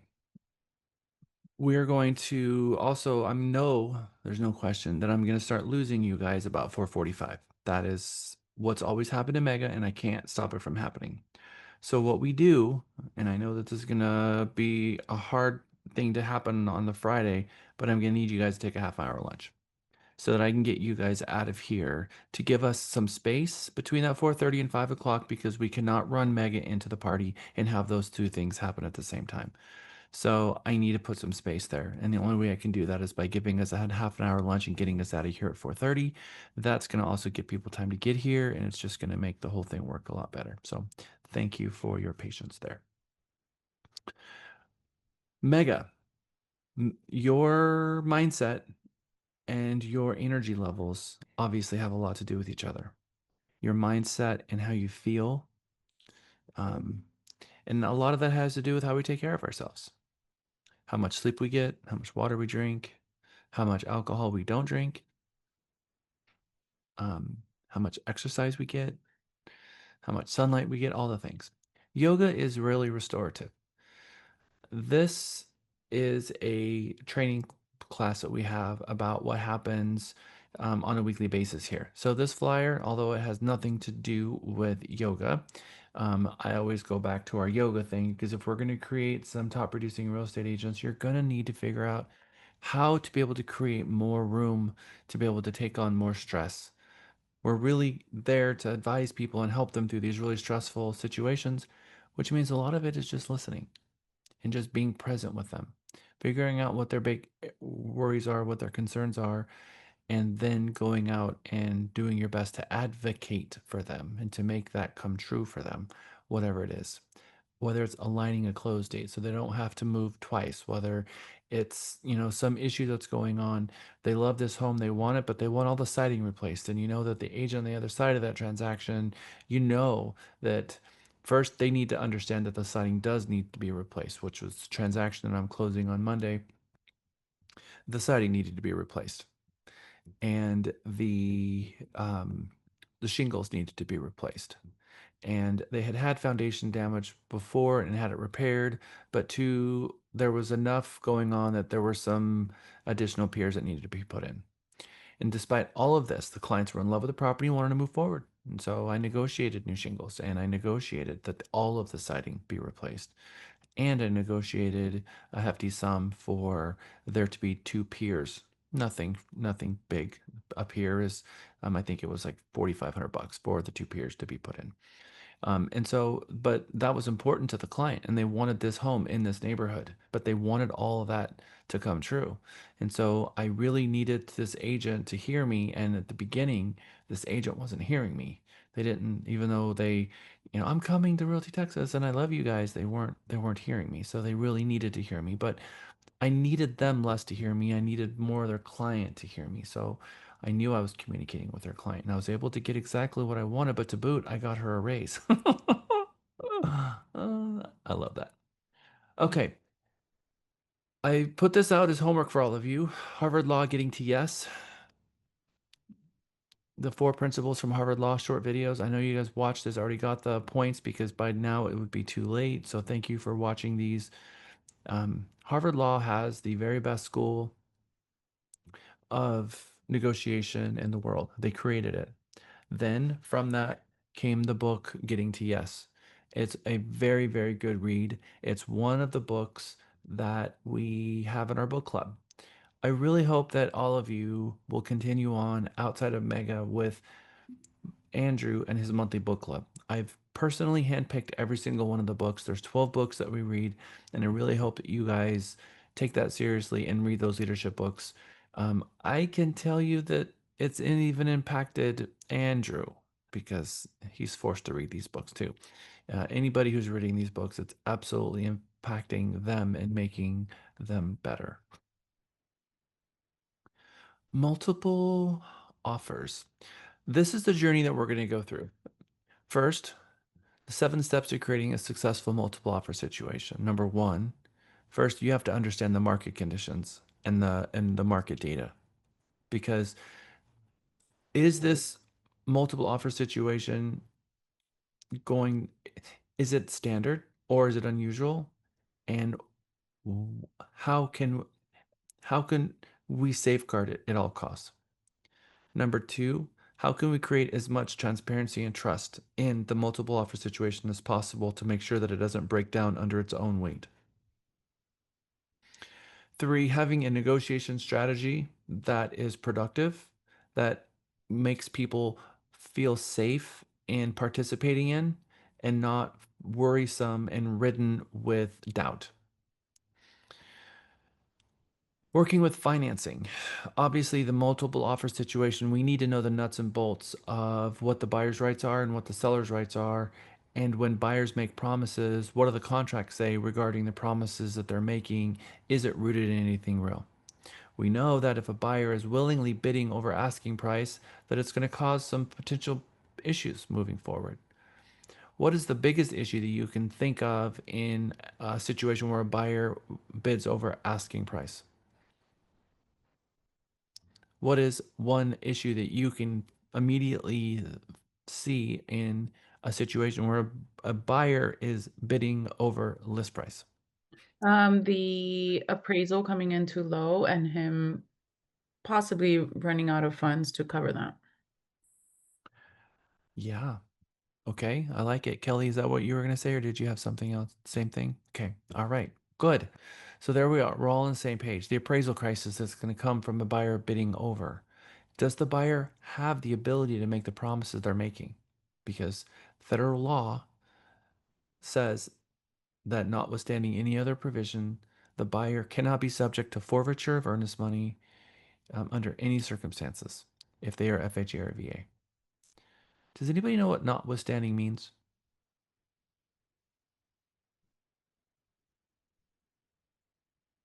Not including. Let me give you this example, this definition rather. Notwithstanding means it doesn't matter what it says anywhere else. Okay? So it doesn't matter what it says anywhere. Notwithstanding any other provision, the buyer cannot face forfeiture of earnest money if the property doesn't meet value. So it doesn't matter what it says anywhere else. The buyer can't lose their earnest money if the property doesn't appraise for the sales price. You see, when you read it in plain English, you realize, oh, well, can't we just put something in special provisions that says the buyer's willing to bring more money to the table? No. Federal law says, notwithstanding any other provision.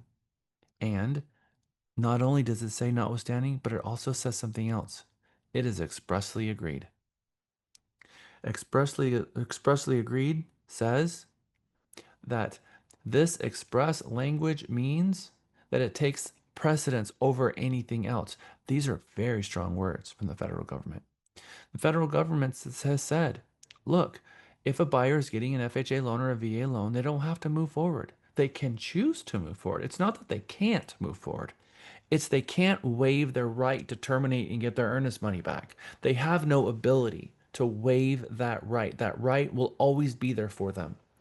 They can send a letter and tell the seller, look, we do not intend to back out of this transaction, and to we want to bring money to the table. And they can write a letter that talks about their intent, but their rights cannot be waived.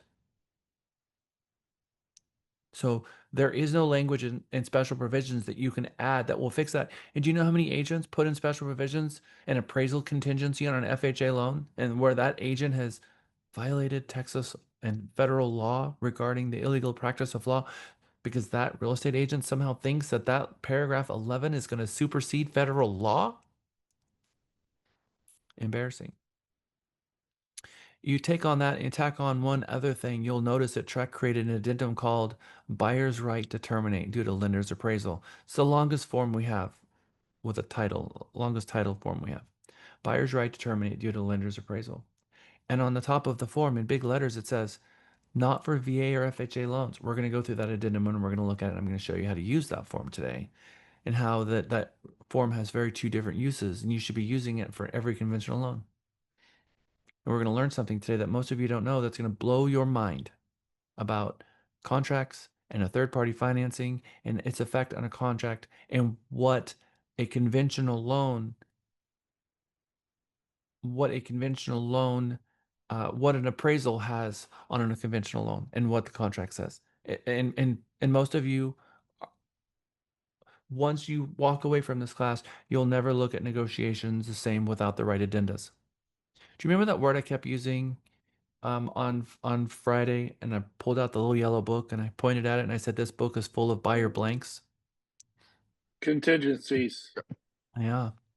Third party financing is one big buyer contingency. That's it. The buyer in a contingency always is rooted in one thing: letting the buyer have their earnest money back.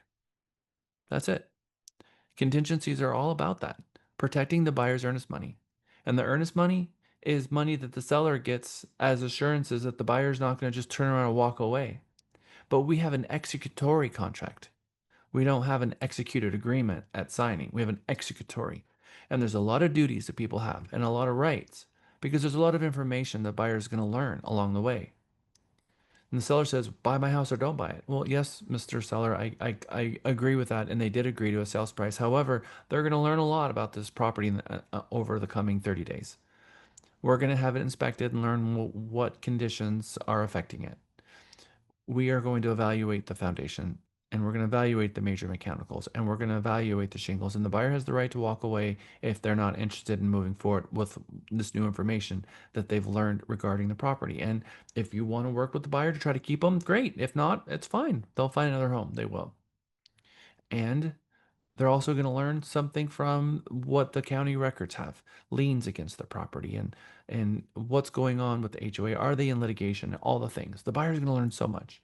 And they're going to be taking this information into consideration with every step. And with each piece of new information is a buyer contingency that says, here's a door that you can get out. There's an escape hatch. And they got a parachute. And the parachute is the contingency to land them safely on the ground, to use that earnest money to go under contract on another property that maybe doesn't have that material defect.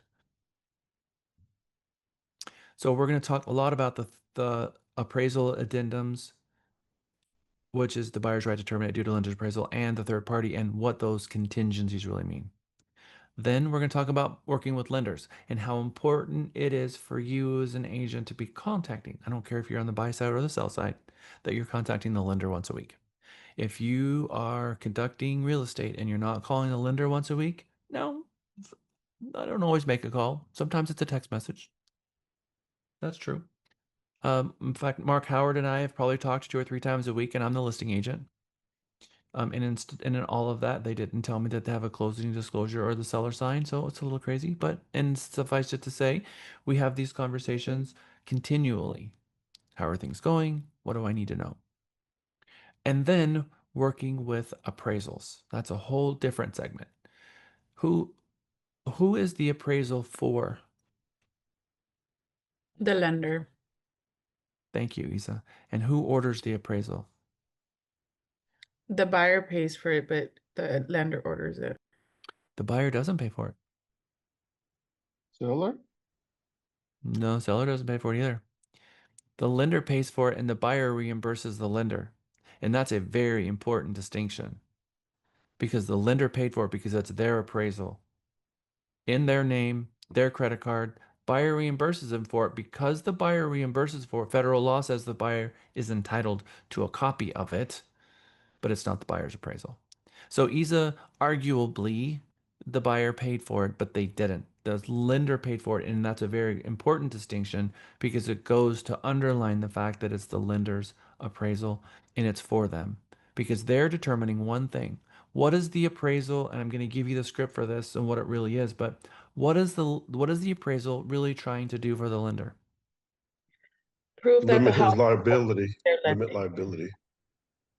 Yeah, limit the liability of the lender. Okay, that is a catch-all.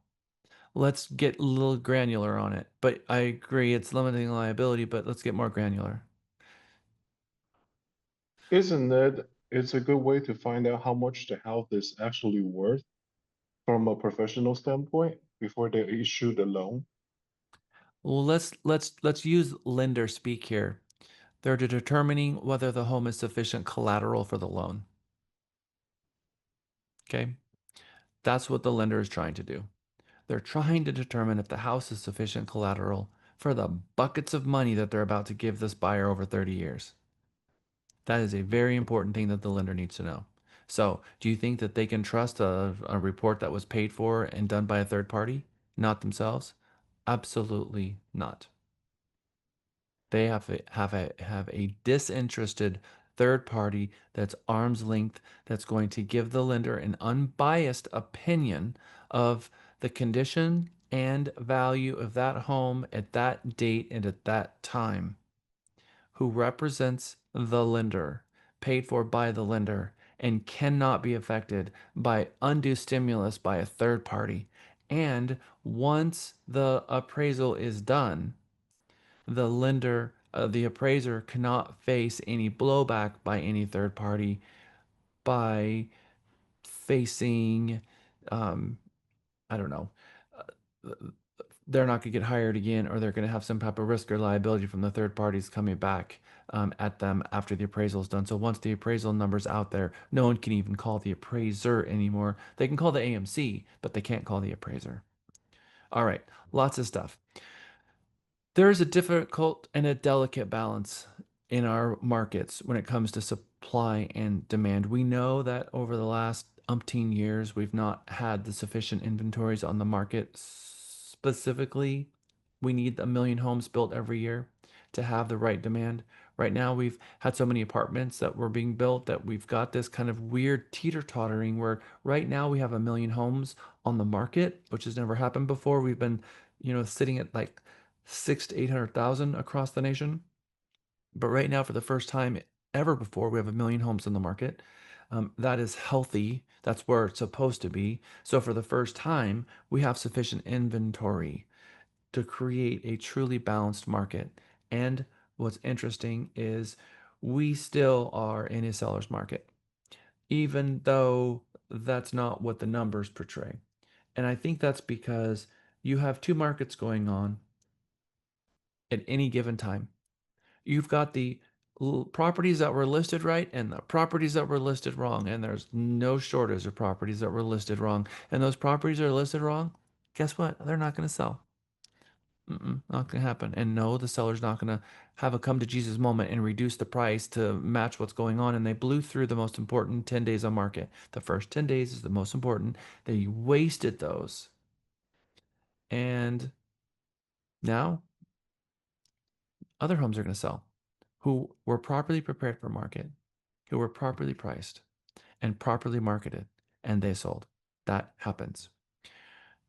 Understanding the market trends, understanding how to properly do a CMA, how to properly sell a home, that's the difference between whether you're going to be successful as a listing agent, is being able to convey that message to the seller and them being on board with your message. If they don't trust your ability, your commitment, and your ethics, let's just say your ability here and then double down on that, and they think they know better than you, you're not going to get very far. They're going to pick their number, and if you allow them to pick a number out of thin air that's not rooted in anything that's factual and it's far outside what the market will bear, it's not going to sell. This is why I've given you and empowered you with so many ways to arrive at this number so that you have cognitive bias override. It's not my number. It is RPR's number. It is Zillow's number. It is the appraisal district's number. It is my CMA's number, because all of those numbers right now are sufficiently close to tell a story. So if they want to list a home for 650 and it's not more than 500, we have enough evidence to prove to them why. And if you're struggling with that, Andrew has been doing 3 to 5 CMAs a day to help with that. Market conditions are hyper-local, but many buyers in a multiple offer situation, well, they just sold a home in another state or in another part of the state or another part of the country, and they're bringing with them bad data that they're using to influence their purchase decision here. So right now, we have buyers coming into Texas from all over the place, not just the country, but the world. And things don't always mirror the market that you're in, whether it's Houston, San Antonio, Austin, wherever it is. So the buyer and the seller's agents, we play a very important role in advocating for our client, but also advising our clients. We have to give them advice. and then we give them our opinion. But advice doesn't necessarily mean an opinion. And I know that's hard because when you hear advice, you think opinion, but advice is going to be rooted in facts. The question of how do we know if there's any multiple offers or not, we're going to jump into that and we're going to show you the proof that will help. Let's just say in this scenario for a moment, you've got some comps. Here are 6 properties. They are over the map of some listed in 85, some in the right after 2000, some in the 2010s, and all over the place. 1,600 square foot, 2,600 square foot, and all over the place. But I'm using this as an example because I want you to see the list price to sold price ratio. 240 sold for 245. 375 sold for 379. 307 sold for 327. 440 sold for 445. 519 sold for 525. 235 sold for 241. You can have comps in a neighborhood that are showing what's going on in that neighborhood greater than just the criteria of that particular home to drive a point home. This would be in a specific subdivision, Terra Vista. Mr. and Mrs. Seller, I just want to show you here in the subdivision how many homes have sold in less than a week and properties that were sold over. And then I show them the reverse, how many homes didn't. And I show them the prices that the list price that generated the multiple offer situation that allowed them to sell for list price and greater. The very best predictor of future behavior will always be past behavior. And so that's why a CMA is so important. But you can use a CMA for multiple purposes, not just to derive what the best list price would be to derive the most probable sales price and tell that story, which I showed you how to do, but also separately, what is going on in that market in multiple offer situations? How many homes are selling and over asking price? That is a very important thing that is not part of an appraisal, not part of a CMA. And you're using the data to tell a story to the seller, and which is very helpful.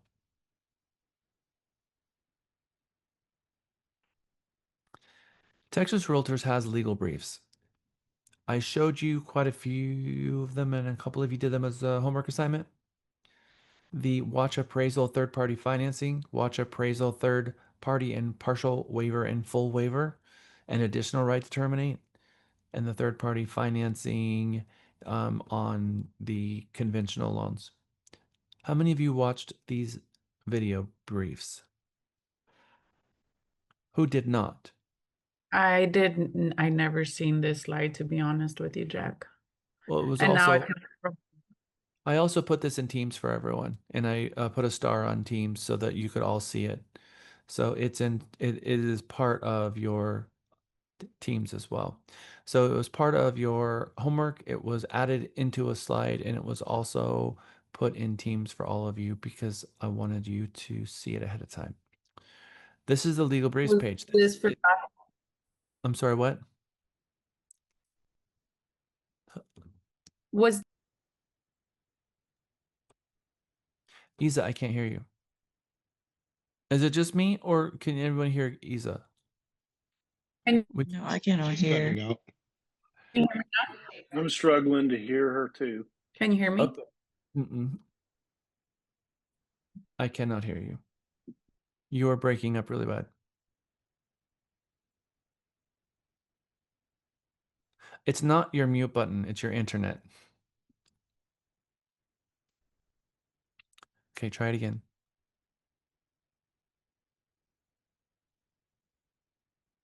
Maybe she can't hear me now. Okay. This Vimeo page is from Texas Realtors. This is their page. This is hard to find. It's not easily found on their website. So I took the Vimeo link and I've given it to you. And here are some really great videos on intermediary situations, assistance animals, appraisals, the partial waiver, the additional right to terminate, third party financing, which was the 3 videos that I wanted you to see, and some other things. backup contracts, failure to deliver earnest money, some other things. And you're hearing from the Texas Realtors attorneys. I recommend that you subscribe to this so that you see when a new video is pushed and that you watch every single one of these videos. And I guess you can't see my slide because I didn't share it right. So this is the Vimeo page. You can see here all of the legal briefs from Texas Realtors, legal attorney from the attorneys at Texas Realtors who are creating these videos. So I recommend you guys go ahead and just watch every single one of these. If the Texas Realtors attorneys are creating a legal brief, it's because of one thing and one thing only. And I've served as an RVP with Texas Realtors, and I know Lori Levy very well, who's the general counsel of Texas Realtors. They want to help, and they've got the legal hotline, and the legal hotline is not there to represent you. The attorneys at Texas Realtors represent Texas Realtors. They can't give you advice. An attorney can't give you advice unless they represent you. No different than real estate agents, by the way. So they have a really difficult time because agents call them asking them for legal advice and they can't. All they can do is push you back to the broker or hire an attorney. So I think the takeaway is that when Texas Realtors Legal Hotline keeps hearing the same thing over and over and over and over again, and there's a lot of lack of information and clarity about a topic, then they have their attorneys create a legal brief. And one of the biggest questions that are out there floating around is agents don't understand the third party financing and what it's for and what it does. And they don't understand the contract and how an appraisal might affect the 1-to-4 family and the buyer's right to terminate due to lender's appraisal. That is just, there's fully lacking information out there on this, which is why they did the legal briefs. And by the time we're done with this, every one of you are going to have perfect clarity on this topic. All right, let's talk about contingencies. When the buyer's rights are increased by adding additional contingencies, it weakens the buyer's bargaining power. Would you agree with that? The more the buyer asks for, the less they're going to be able to be successful in a multiple offer situation. And the more you're asking for a counter, the more, not to say that right now buyers can't negotiate a fair deal because they can. But the adage, when buyers' rights are increased, it weakens their bargaining power. They're asking for things. When the buyer's bargaining power is weakened or reduced, it increases the risk the contract will not be accepted. It increases the risk the contract is going to be countered. Now, one thing is true. If the property is priced right, most likely it's going to receive an offer. And in the market, we have one buyer for one seller. If the property was properly priced and properly prepared for market, and they've got 3 buyers in a subdivision and there's 3 homes, the 3 buyers most likely are going to descend upon the home that's going to offer them the most. That's true. And then one of them is going to win. And then 2 saddened and disappointed buyers are going to waterfall off to the other 2, and they're going to take the leftovers. But the property that was the best, they're going to achieve the largest audience and the best multiple offer situation. A question that we have to ask or understand and help our buyer understand is, does the buyer love it or do they like it? That's important. If you're representing the buyer and the buyer kind of likes a property, well, that's okay. We have to determine when they're putting in their offer, and if the buyer goes into a multiple offer situation, sometimes they ask us, I want this property. So my question to them is, okay, do you want the property? Because I don't know what this property is going to sell for. I can do a CMA and I can look at all the other properties that went in multiple offer situation. I can show you the numbers of how far they went up. But I can ask the agent a lot of questions. I can ask the listing agent from the buyer's agent perspective a lot of questions. How many offers? Will you give me some advice on what to do? What is the seller looking for? And sometimes they'll share with me things and sometimes they won't. But there's no way for us to know what offer to put in that will get the property accepted for them. Do you agree? But they want us to materialize that number, right? But we can't. So we have to be very transparent with them. There's no way to know because this is a blind bid. It is your best foot forward. And I tell them this. This is, if you love it and you want this home, I was going to ask you a question. If once this multiple offer situation is concluded and you don't get the home, are you going to be relieved or are you going to be devastated? And I ask them that question because I give them this one piece of advice. It's not an opinion, it's advice. Mr. and Mrs. Buyer, you have one opportunity to put your best foot forward. Because a lot of them are thinking, well, they'll just counter me. They'll just counter me if they don't like the offer. Is the seller going to counter if they've got 3 offers? Why would they counter your offer?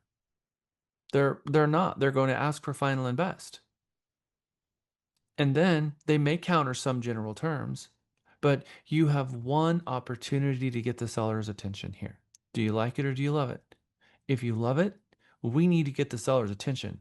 If you like it, maybe it's time for fishing. Now, I'm going to tell you something that the blue personality is not going to like.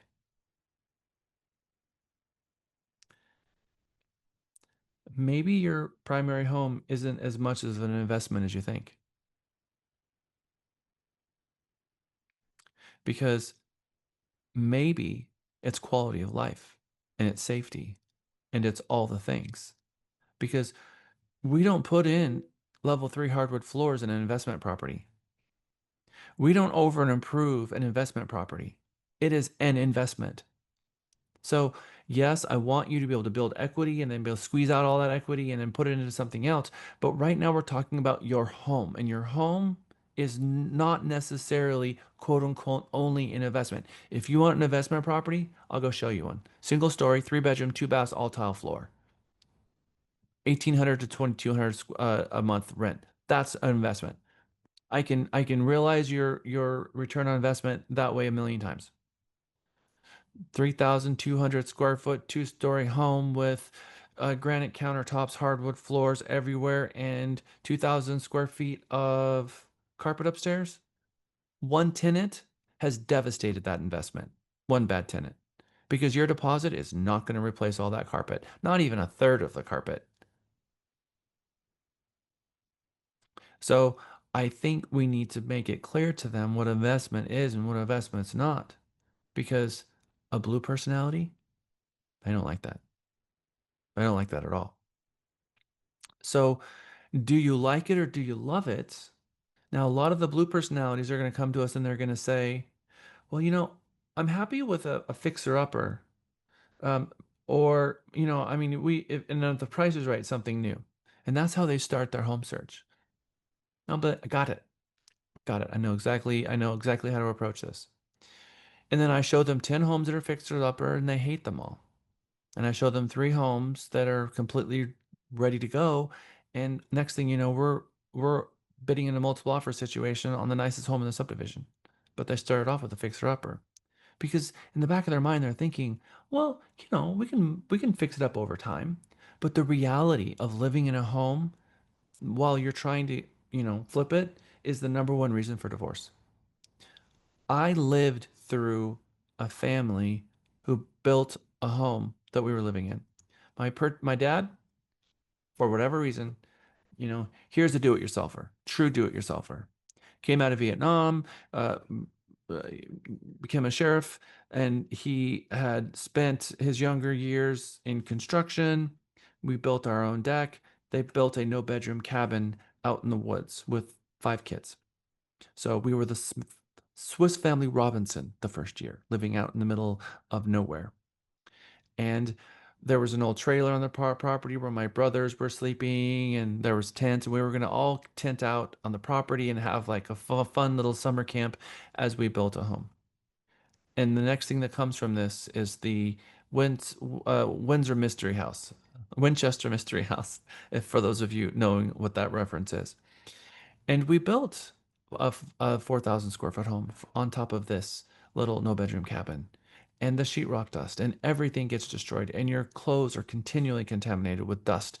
And living through that nightmare, I mean, yes, we had a VCR, and inside the VCR was sheetrock dust. No matter, even though we had curtains up that was going to keep the dust out, living in that environment is the number one cause for divorce. Now, did my family fall apart? No, but was it fun? No, it was not the adventure that it was supposed to be.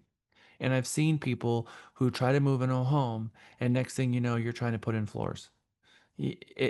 How are you going to replace what's underneath you? Moving everything into one room. And now all of a sudden you got to put the beds back together, move everything to the other side of the home. The reality of living through what they think they want to live through, they're better off renting and buying a home and staying out of the house or remodel it. But they got to take possession of it. It's not what they think. So they always seem to move their way out of the remodel because they get into it and they're like, "Ooh, I don't want to live here." Okay. Now, I'm not going to say that buying a home is not an investment because it is.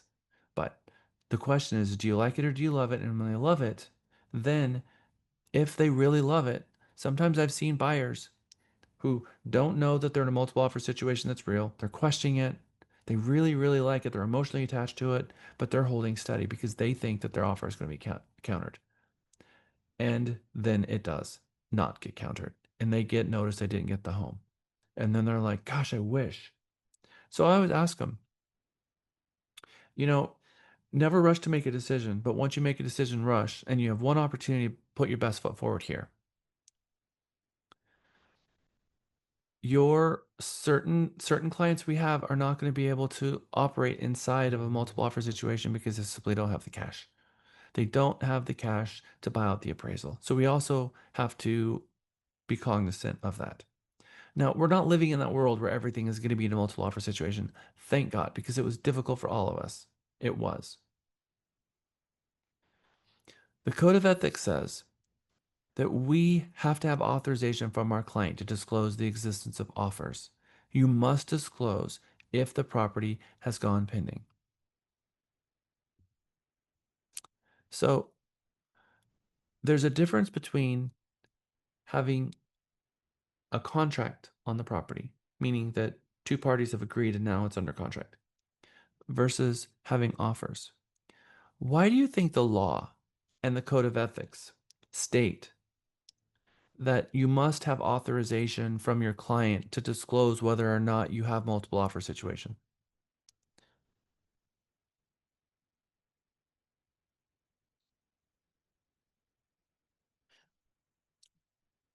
Because in some situations, buyers don't want to be involved in that.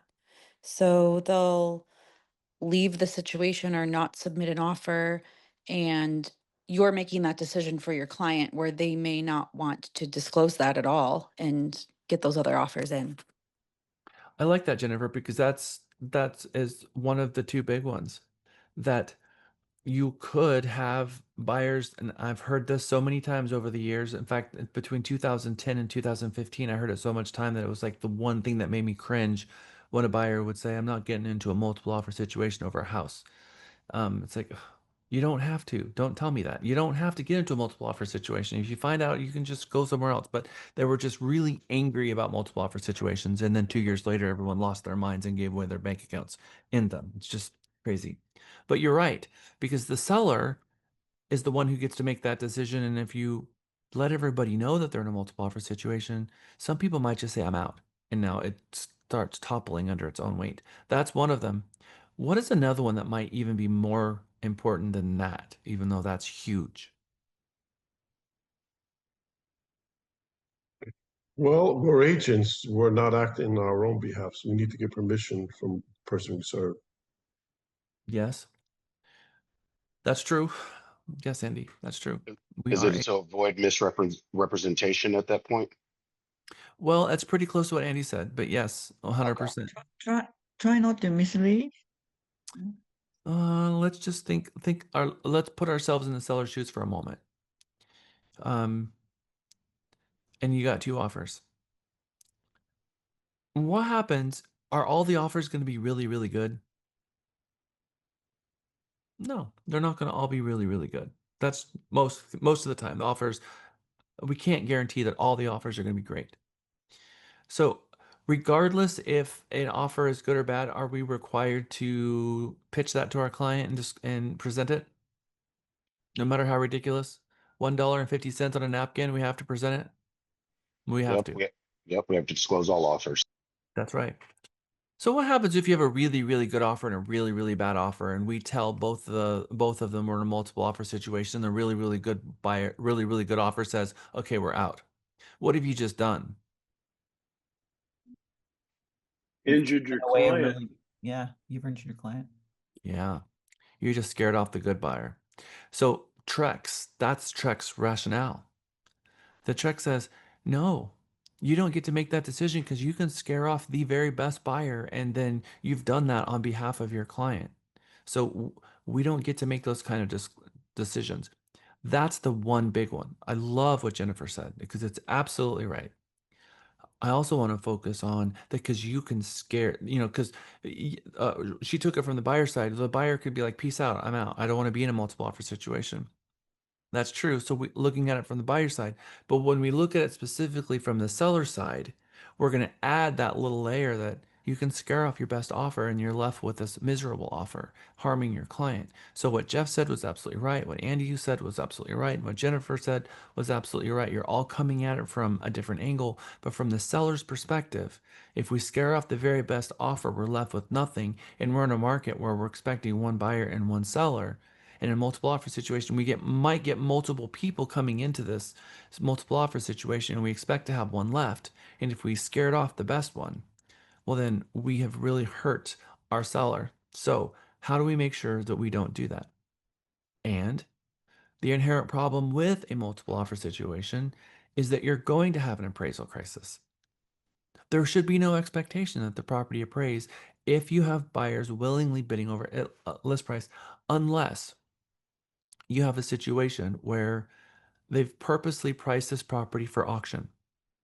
We're not auctioneers, and you need a license to be an auctioneer.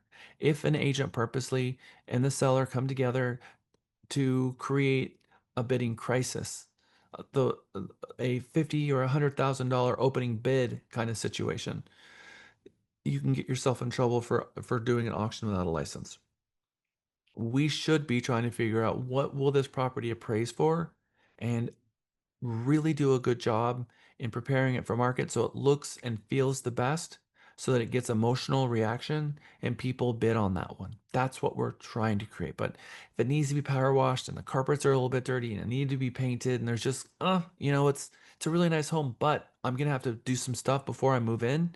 That's a different feeling for a buyer that just walks in and is like, oh my gosh, I can move in and this home is exactly everything. It's just everything. It's a completely different feeling in how they approach that property.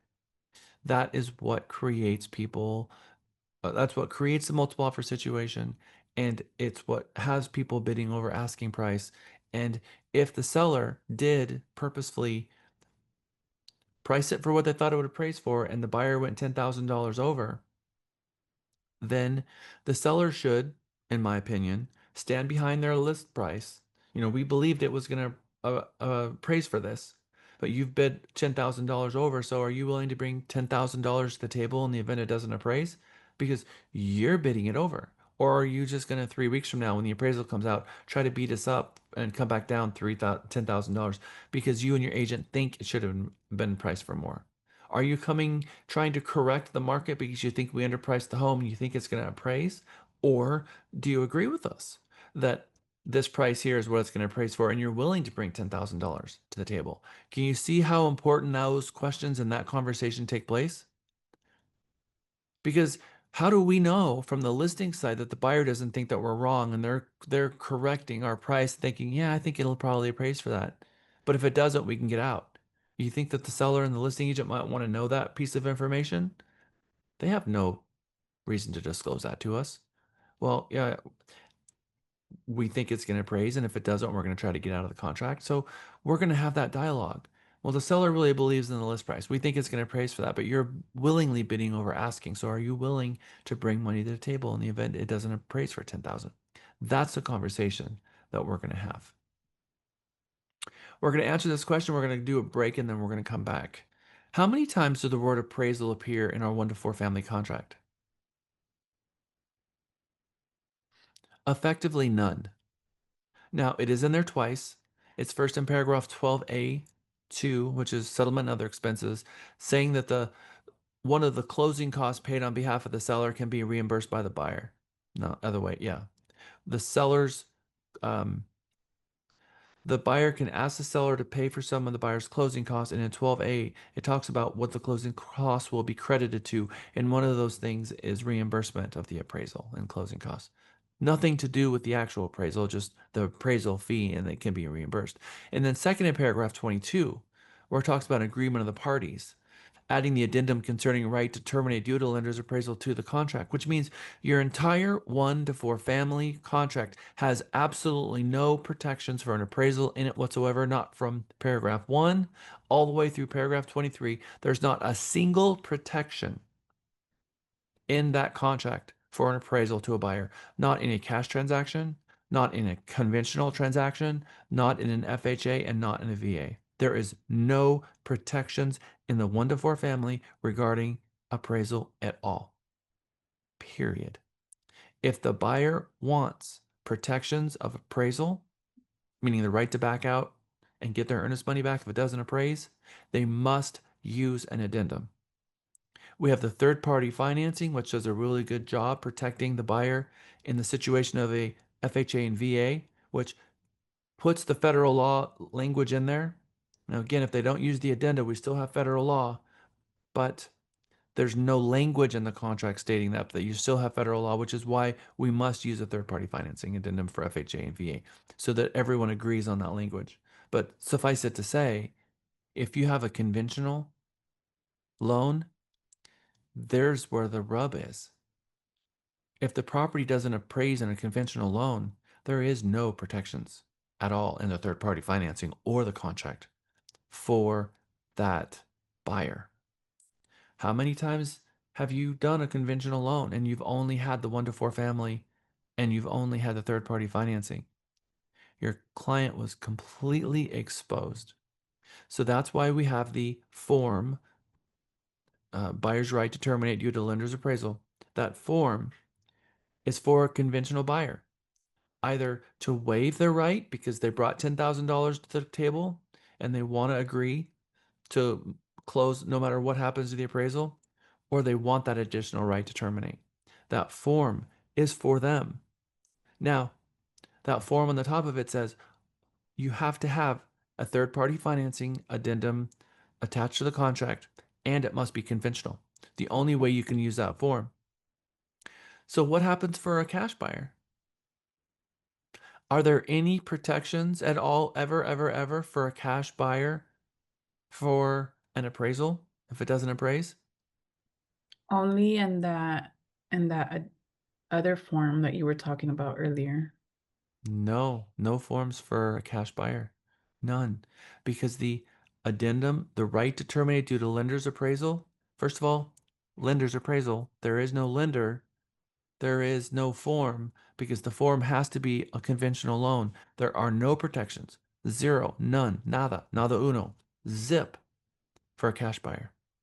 Because the value of a home is what a buyer and seller have agreed to pay.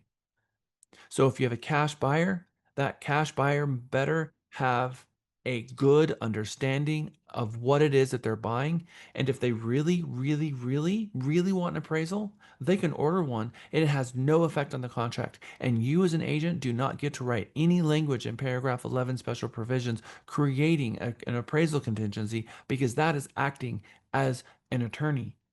So the buyer has to be prepared to provide a CMA, which is why it says in the law that every purchaser must receive a CMA from their agent so that they understand what market value is before they go into contract. Because for those cash buyers, there is no recourse. Iris. Thank you, Jack. I have a question. Can you, and I don't know if it's gonna be able to do this in the class, but can you show us at some point, and because I would love to see like what is the communication that you will have with a cash buyer, just to have this conversation. Let's say in an email, for example, because we don't have any protection, but at the same time, we have to show proof that we had that conversation with them and they're informed. Yeah, so I will. I think the most important thing you can do there is do your CMA and have your CMA cover sheet showing what value you recommended, because if they go over that, they have no protections. And you do need, there is a NAR form that talks about what the appraisal process and what it's for. You see, the cash buyer, they don't even have an appraisal because it's lender's appraisal. So one of the things that the cash buyer really is gonna, they're gonna realize, oh, I don't get an appraisal. No, you don't. If you order an appraisal yourself, it's FYI. It's for your information. It has no effect on the contract. So we'll talk more about that before we get through today. It is 11:18. We're gonna come back and come back at 11:28. Here, is that better? Welcome back. Who'd have thought they need ya? Here where we need ya. Here where we need. Welcome back. Welcome back. Welcome back. Welcome back. It is My 11:20. childhood it always reminds me of my childhood. Well, that's never a bad thing. Mr. Okay. Carter, Mr. Carter, Mr. Carter.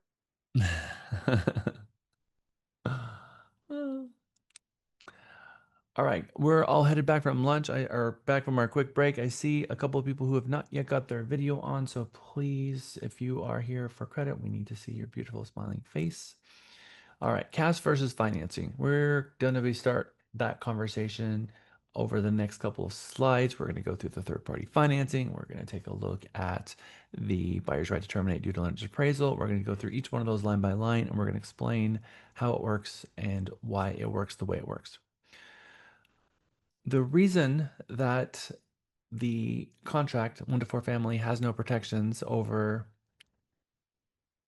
appraisal is because TREC rightly believes, as do us that have been in the real estate business for a long time, that the value of a property is what the buyer and the seller agree to on day one. That's what we believe, and I believe that wholeheartedly. It's what they originally, what they initially agreed to. Buyer agrees to buy a seller a property at a certain price. Seller's willing to take their property off the market for that price. That's the value. Period.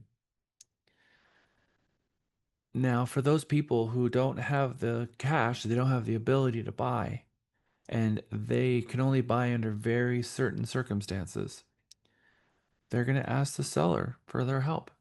Look, Mr. and Mrs. Seller, we don't have the ability to buy your property without having an appraisal and having a third party determine what they think the value is. And if it doesn't meet the sales price, we need to be able to walk away from this, because here's our ability to buy. Here's our cash on hand. And we don't have the ability to buy without your assistance in giving us this contingency. So if the appraisal comes in at a number that's not what we think it's going to be, then we need to be able to terminate and get our earnest money back and walk away. This is not supposed to be leveraged to beat the seller up to steal the house from them because some appraiser came in with an opinion of value that is their opinion. Because it doesn't matter what the appraiser's opinion is. The appraiser doesn't set the United States standards of what homes should sell for. That's not it. They work for the lender to determine whether or not the lender is going to consider the house sufficient collateral for the loan. Some lenders won't even require an appraisal. In fact, the property that I'm closing on now didn't even require an appraisal. They got a true appraisal waiver. And by the way, appraisal waiver, that's not what this buyer's right to terminate is. It's not an appraisal waiver. And a lot of agents call it an appraisal waiver. And they say, hey, let's use the appraisal waiver form. What is an appraisal waiver? You're not going to have an appraisal done at all. That's right. That's what an appraisal waiver is. But what is this buyer's right to terminate due to lender's appraisal addendum? What does it do? Removes the protection. Or no, it doesn't remove the appraisal. But I say it adds the protection so that way, if the buyer wants to terminate their offer, then they can do that. Well, you're both equally right because there's three things on here on that form. One is a full waiver, the second is a partial waiver, and option three is a new right to terminate that wasn't there before. So it does two completely polar opposite things. It gives the buyer in a conventional loan the right to terminate and get their money, get their earnest money back. It gives them that right. They don't have that right in the contract, and they don't have that right in the third party. Only FHA VA does, which is why it's called paragraph 4 FHA and VA provision. Versus the opposite, which says, we'll buy it and we'll bring money to the table if it doesn't appraise. One says, if it doesn't appraise, we get our earnest money back. The other says, I'm willing to buy it. I don't care at what price, and I'll bring money over the table if it doesn't appraise. And the other one says, I'll bring up to $10,000 to the table if it doesn't appraise. So three very different things all on one form. You see, all it does is it alters the buyer's rights due to the lender's appraisal. And the buyer's making promises on a conventional loan and on a conventional loan only. Nothing to do with the contract. So the buyers have no protection for appraisal in the 1 to 4 family. The only protections for appraisal are contained within two addendums, the third-party financing addendum and the right to terminate due to lender's appraisal addendum. Only those two, nothing else. Not the purchase contract, not the seller financing addendum, not the loan assumption addendum. No, no, no, no, no. Only the third-party financing addendum and the third-party financing addendum to what two kind of loans? FHA and VA. Uh-huh. And then in the lender's right to terminate due to buyer's right to terminate due to lender's appraisal, what protections does it give who in that form? The buyer. What kind of buyer? What kind of loan? FHA and VA. No. The buyer's right to terminate due to lender's appraisal is only for one kind of loan. And what kind of loan is it for? Conventional. Conventional. Right. Sure. So, conventional only.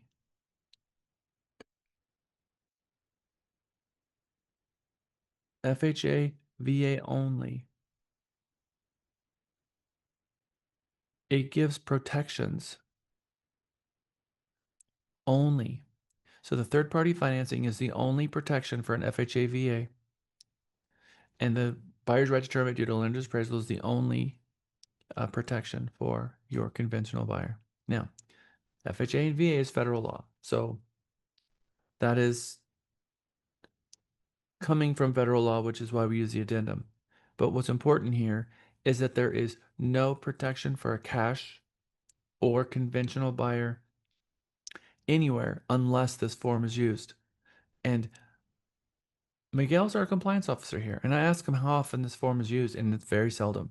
And I teach this class, and I am on a soapbox screaming to the heavens that we need to use this to give our conventional buyer a right to terminate if they want one. But I would bet that a lot more buyers would probably be using this form if they understood that they have no protections. Or maybe not. Maybe the conventional buyers understand. I don't know. But I can tell you that I use this form all of the time. So I would think that it's because of the advice. A couple of you asked about this a little bit, so here you go. This is an NAR form called the What to Know forms. We've got a bunch of these from NAR that's in our forms library. And it talks about the appraisal process, and it's helpful for a buyer to understand a little bit more about the appraisal process. In this NAR form, it talks about, it has 5 topics. Appraisals help guide mortgage terms. Appraised value is not a concrete number. Appraised value doesn't represent the whole picture of a home's prices. Appraisers use data from the recent past, and there are uses for appraised value outside of the purchase price. So this is from the National Association of Realtors. It's its form that it uses and it shares out, and we've taken these forms and we've shared it to the world. Okay, Blues, I need you to cover your ears and cover your eyes because you're going to be really offended here in a moment. I'm sorry, I can't help it. We're going to answer this question and you're not going to like it. Cash is king, true or false? I always think it is. True, true, true, all day long. True. True. That's a big statement in the service industry. It could not be more false.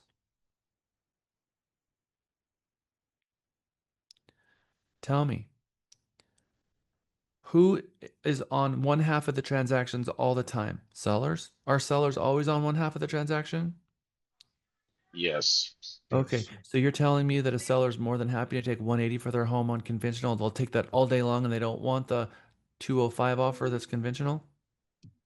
Yeah, in that case, you're absolutely correct. So cash is not king in real estate. I guess No. it has to. Okay. Okay. So this is the thing. Cash is not king because the seller doesn't give a flying flip where the money comes from. They just want it, right? So I can tell you that the cash is king mentality finds its way into a transaction, and cash buyers terminate more often than any other buyer. So not only is cash not king, but they are ridden with fear because the financing buyer, grateful and thankful for a loan, cash buyer, white knuckled on their money, and it is so hard to let go of that money. It is so difficult for them to see that money disappear out of their bank account that they are the first to bail every single time. And they bail 5 times more.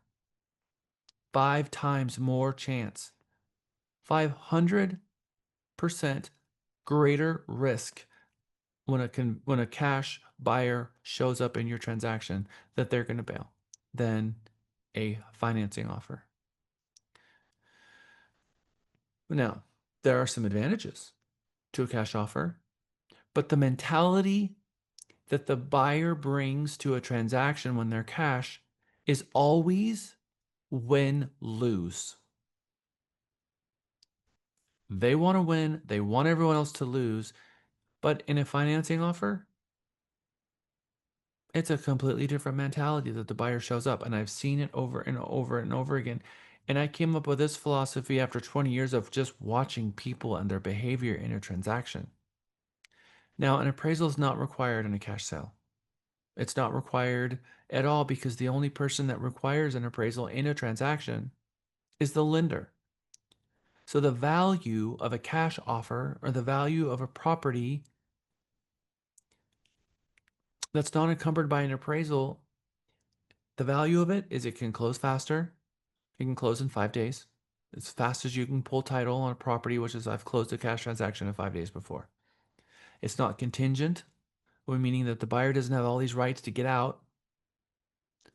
But that's the thing, is more cash transactions terminate than financing, which means that you're finding more cash transactions, finding a way to get out of the transaction, and they had less doors open than the buyer that had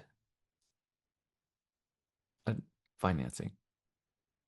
So the financing offer had many, many, many more contingencies, but they chose not to exit any of those doors. And you had a batten down the hatches cash offer, and more of them are leaving. Very interesting. And it has to do with the attitude that the agents, and I've also seen offers show up in my inbox from buyers. This is an all cash offer. This is a good offer, and we recommend your seller take it. I've seen that kind of language show up in my own inbox. I'm like, oh, this person's license must start with a 9 because they've not been doing this for a long time.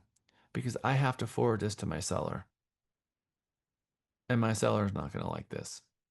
And they're going to tell him to pound sand. The buyer has no right to terminate for value in a cash sale. That's right. But there's so many other ways for them to get out. And they're going to exploit all those reasons to get out. So studies have shown the mentality of the cash buyer finds themselves in termination more often than financing offers. Letting go of the cash is sometimes harder and more fearful than borrowing it from a third party. Many cash buyers feel that they can offer less with a cash offer. And there's even seminars about this. Cash offers come Cash is king. You can go out there and you can steal market because you're cash. You're a cash offer. You can go steal a house. Is that true? How many of you are, Sometimes, but not always. how many of you, okay, so let me ask you the question then, Charlie, are you willing to sell a home for less because it's cash? Depending on how badly I need the money. I hope I never end up like that. Yeah, well, most of the time when a home goes on the market, if a cash offer came in on a home that was on the market for 6 months and came in really, really low, it was that they weren't priced right in the first place. There's no difference between that cash offer and a financing offer. It wasn't cash that was magical in that point. It was an investor who's trying to steal a house, and an investor is not going to come in at market value. That's not what they're there to do. They're there to have margins. So they're looking for margins. Many cash buyers feel that they can offer less. That's true. I've seen it firsthand. Cash offers may have less contingencies, but they're not always better. We find the financing buyer is grateful and thankful and brings to the table a win versus win mentality. And that win lose is exactly what we teach against in our negotiation classes. Because win win can be on a lot of different things. Mr. Seller, what is it that you're looking for? And because this is what's important to us, what's important to you, and let's try to figure out something that works because we have a buyer that's interested in buying your home. Also, not all cash is cash. Thankfully, thankfully, you guys are so lucky with the contract that you have today. We had crises with utilities where the seller could turn off utilities and cause a crisis. Now the contract deals with that. We also had third-party financing that did not deal with hard money lending at all. So people would bring hard money loans to a transaction, which not only are they not getting it from FHA or VA or conventional loan, which has very specific guidelines and criteria of what it takes to borrow that money, they're going to Uncle Bubba loans with a hatchet and a billy club, and they're going getting those kind of loans, which have no clear line of what it would take to get approved for those loans, and they were writing up as cash, and they weren't cash at all, and they were getting proof of funds showing that they were cash loans. But now, thankfully, we have a third party financing that has a paragraph H that says other financing that's not cash. So, as it says in the bottom of this flyer, ask for proof of funds and make sure that the proof of funds is in the name of the buyer. So, the buyer is in paragraph 1, and make sure that those names match. If the money is in the name of an entity, you're going to need to ask for documentation. If the proof of funds is in someone else's name, that's not proof of funds. You just prove that someone else has that money, not that person, and that doesn't cut it in proof of funds. Andy. Isn't it? I mean, someone can't do that without violating the contract, though, because you're supposed to have your own funds and be able to close. Or if it's a gift, it has to be disclosed, right? Doesn't have to be disclosed. Mm. It should be disclosed, but nowhere in the contract does it say. If Mm. the buyer is borrowing money from grandma, then the lender, if they have a lender and they're getting, lender funds from somewhere, they have to disclose to the lender where the money's coming from, because we don't have mattress money in the United States. They have to source every penny. But in a cash transaction, if a buyer comes to the table between buyer and seller, if they're borrowing it from Freddie Mac as an underwriter, or FHA, VA, one of the Freddie, Ginnie, Sallie Mae, if any of those comes, where it's going to be underwritten by the federal government, insured by the federal government, all of those funds have to be sourced. If it's not insured by the federal government, those are the ones who are requiring sourcing, no one else. So yes, if you have a down payment and it's associated with an FHA loan, the lender is going to require disclosure of where the down payment came from. They're going to want to see the money in a bank account, and then they're going to look at every single deposit for the last probably 3 months to see where all those deposits were. And if it's a large deposit, they're going to ask where that money came from in their bank. But if they're not getting any, if it's truly cash and the buyer comes to the table with cash, they don't have to disclose anything. It could be a bucket of money from Mattress Money.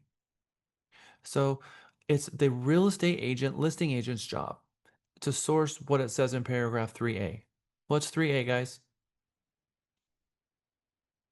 Sales Sales price. price.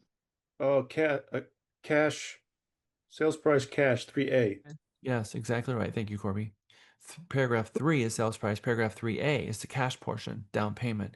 It is the listing agent's responsibility in every single transaction when there is a sum written in paragraph 3A to ask for proof of funds of that amount. And if it's cash, meaning there's nothing in 3B, all of it is going to be in 3A. You see, so I can blanketly say it's our job, our responsibility to ask for proof of whatever is in 3A, the cash portion, whether it's 100%, whether it's 3%, whether it's 3.5%, or whether it's 20%. It's our job. And when we look at that proof of funds, we should be ensuring that whatever it says in paragraph 1, buyer, that it says that name on the proof of funds. And if the proof of funds is suspect, then we need to ask for additional documentation. As a buyer agent, maybe we don't want to give the seller a statement of how much money our client has in the account. You got two options.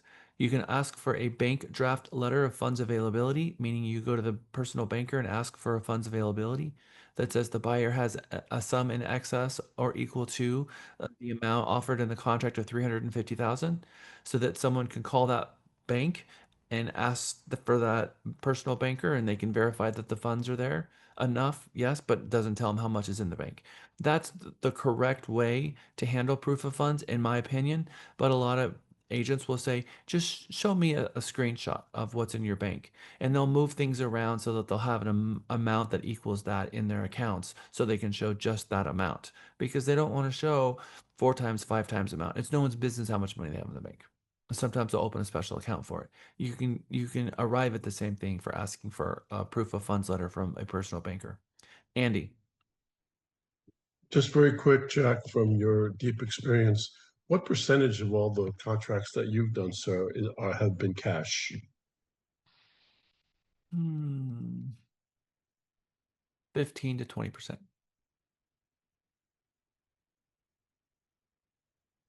Thank you for that. And I would say that the number of cash transactions that my clients have accepted when I'm the listing agent is probably 1 out of 50.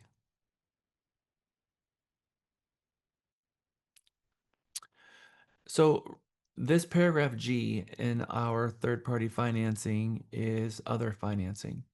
This we have FHA, we have VA, we have Texas veterans, we have USDA. There's lots of and a first and a second conventional. So we've got lots of different loan types. Other now is specifically for these hard money loans. So if you've got hard money, meaning it's coming from, a source that is not insured by the federal government or from a typical bank. It's coming from an individual. That doesn't go in paragraph 3A. The money that's coming from the buyer, that goes in paragraph 3A. And if it's coming from a third party, period, that goes in paragraph 3B. And then paragraph 3C is the sum of what they're borrowing from a third party and what they're bringing to the table as the sales price. We're going to go through the third party financing line by line here. If you struggle with the third party financing addendum, you are not alone because I have calls on a daily basis, and I'm not kidding, from other brokers about the third party financing. Bella Casa Realty called me 2 days ago and we had a 30-minute conversation because they had a contract that they didn't understand and they were trying to get help. Every day I get calls from other brokers because they struggle. They struggle. Agents struggle. Everyone struggles with this. And it's because they just lose sight that the third party financing is simply one thing and one thing only. And what is it? I've said it 3 times now. What is the third party financing? Conventional FHA VA loans. Yes. Remember the yellow book? Contingent. Oh, contingencies. Contingency. They lose sight of that. They keep losing sight of it. And the first thing out of my mouth is remember, the third party financing is only a buyer contingency. And then all of a sudden, all confusion seems to drift away like, oh, got it. And sometimes they don't even need me to answer their question anymore because they get so caught up in what are the rights and what does it say? It's like, this is just a contingency. It's all it is. Whether or not the buyer can or cannot lose their earnest money, it's it. And we're going to talk about some scenarios today that's going to sound really confusing. Like, what happens if the buyer promised FHA and then turns out they can't go FHA and there's a third party financing involved and all of a sudden the buyer's lender says, well, we can't go FHA, so we're going to go conventional. And now we're going conventional. And the seller refuses to sign the third party financing to go conventional. We have had agents terminate contracts because the seller refused to sign the third party financing. The buyer didn't want to terminate, but the agents terminated them because they thought the seller had to sign it for some reason because I feel like this third party financing is something other than what it is. It's only to protect the buyer's earnest money. If the buyer wants to switch financing midstream, they have the right to do it a million times over, and the seller doesn't have to sign it. The only difference is the buyer no longer has protections of the earnest money if it doesn't appraise because they're not going FHA anymore. It's all about the buyer's protection of their earnest money, and they get to decide if they want to risk it or not. If they want to exercise their right to bail on the contract because they want to protect their earnest money, perfectly okay. But it's not required the seller to agree to change. And we're going to show you some articles from Texas Realtors and TREC that scream that. The third party financing comes in 5 sections. The buyer duties, because it is a contingency. The seller is giving the buyer a huge contingency. But in exchange for that contingency, the seller needs a promise from the buyer that they're not going to exploit that contingency or leverage that to get out when it's disingenuous. That's number 1. Number 2, it's the approval of financing, which is buyer approval and property approval. And buyer approval is not what we think it is. It's the lender approving the buyer, not the buyer approving the deal that the lender is giving them. The lender has looked at the buyer's assets, their income, and their creditworthiness. And the lender says, okay, we approve you, buyer. Because the lender has to approve 2 things separately. 1, the buyer, and 2, the property. Property approval. Insurability, lender required repairs, and appraisal. The lender is going to approve the property on 3 things, and they're going to approve the buyer on 3 things. And they're very set clear. And one of these things can completely be waived by the difference between a pre-qualification letter and a pre-approval letter, and I'm going to explain what those 2 are. A pre-approval letter means the buyer has already gone through underwriting. The underwriter is who determines approval for buyer and property. So this concept of what we hear is sometimes subject to. You can take a buyer and send him to a lender, and the lender can put the buyer through underwriting, and the buyer has been approved, fully approved. Now it's subject to. Subject to what? Getting an appraisal so they can do property approval. That's the difference between a pre-approval letter and a pre-qualification letter. A pre-qualification letter says they pulled your credit and they know that you have a FICO score and they know what your FICO score is, but that is all. They don't know what your income is. They don't know what your assets are. They don't know what your credit worthiness. They don't know any of that. They haven't approved the buyer yet. But a pre-approval letter, they've approved the buyer. Now they're looking for property approval. Third is that the property is going to act as security and collateral for the loan. 4, the FHA VA required provision that says, notwithstanding any other provision, the buyer cannot face forfeiture of earnest money unless the buyer has ordered an appraisal. And that part confuses people. They're like, what does this or mean? If the buyer never orders an appraisal at all, they can lose their earnest money if they don't close. They have to order the appraisal, because if they don't order the appraisal, then they're tanking the loan. So They have to order the appraisal and receive the appraisal back. And if it doesn't appraise, then they can get their earnest money back and walk away. And then paragraph 5, authorization to release information, which is what gives you authorization as a real estate agent to call, what gives authorization for the listing agent to call the buyer's lender and say, is this person qualified? Have they looked at their DTI? What in the world right would a listing agent have to call the buyer's lender? Paragraph 5 of the third-party financing allows the lender to talk about the buyer's creditworthiness with third parties. Paragraph 1, duty to apply and type of financing. We're going to go through the third-party financing here page by page. We're going to look at it, but first, I know I have it down here at the bottom, and I'm going to go and bring it up. Yeah. So the third-party financing, I have broken it down this way, but I'm also going to bring it up in our form system. And when we get back from our lunch, remember, we're only taking a 30-minute lunch. So don't accidentally come back at 1 o'clock because you're going to miss the most important part of today. I need you all back at 12:30 so that we can get out of here by 4:30 to 4:45 because this class used to end at 5:15 and the party started after the class was not yet out and it causes all kinds of issues. Third party.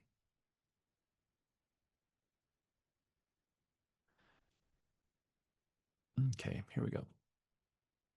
We're going to go through this form. Paragraph 1, type of financing and duty to apply and obtain approval. We're going to look at paragraph 2, approval of financing, which is buyer approval and property approval. Then we're going to go through paragraph 3, which is security, that the home is collateral for the loan. Paragraph 4, the FHA and VA required provision. And paragraph 5, authorization to release information. And we're going to walk through this very clearly, but paragraph 1 very clearly says, when a contract says shall, that means you have to. It's not buyer may. And they don't use the word will. It says buyer shall. That means you have to. The buyer shall apply promptly for all financing described below and make every reasonable effort to obtain approval for the financing, including but not limited to furnishing all the information and all of the documents required by the buyer's lender. You should read this to the buyer before the offer is submitted. Now, Mr. and Mrs. Buyer, the seller is, this offer includes a request for a contingency to let you out of the contract in the event that it doesn't appraise. That comes at a cost. The cost is that you're going to promise that you're going to do the very frustrating thing of making sure that the moment the lender asks you for a document that you return it immediately. Otherwise, you go into breach. And the lender is going to frustrate you because they're going to ask for the same document over and over and over again, and you don't understand why, and you feel like they're not doing their job. But it's sometimes because we're not hearing what they're saying. They're asking you for the Bank of America August 2025, and you sent it to them 5 times. It's because the last page, page 7, you didn't include it. And on that page, it said this page was intentionally left blank, and you didn't give it to them. And they have pages 6 of 7, and that's not gonna fix it. And they may not make that clear, but they're going to keep asking for the same thing over and over again. And if you keep sending them the wrong thing, you're going to be in a circle that is going to get you exactly nowhere. So you need to have a conversation with them that today's world is ridden with red tape. It's harder to get a loan today than it ever has before. And that we understand that the process of obtaining a loan is going to ask for a lot of information, and you need to work with the lender, because if we don't give them what they need immediately and it causes a delay, you can be in breach. Okay. It is 12:01. We're going to jump for break. We're going to come back at 12:31. Enjoy your lunch. When we get back from lunch, we're going to dump right into this at 12:31, and we're going to take a slow roll through this. Welcome back. Who'd have thought that we'd out here where we need you? Here where we need. Welcome back. Welcome back. Welcome back. Welcome back.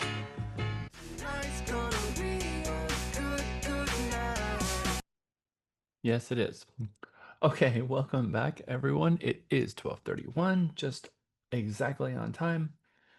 We need every single nanosecond of today. So we are going to make sure that we take advantage of the time that we have together. So we left off talking about paragraph 1, the original paragraph title, which talks about the buyer having a requirement to furnish all of the paperwork and to give um, to the lender everything that they need timely. And that's not always an easy thing. Buyers get really frustrated in today's world because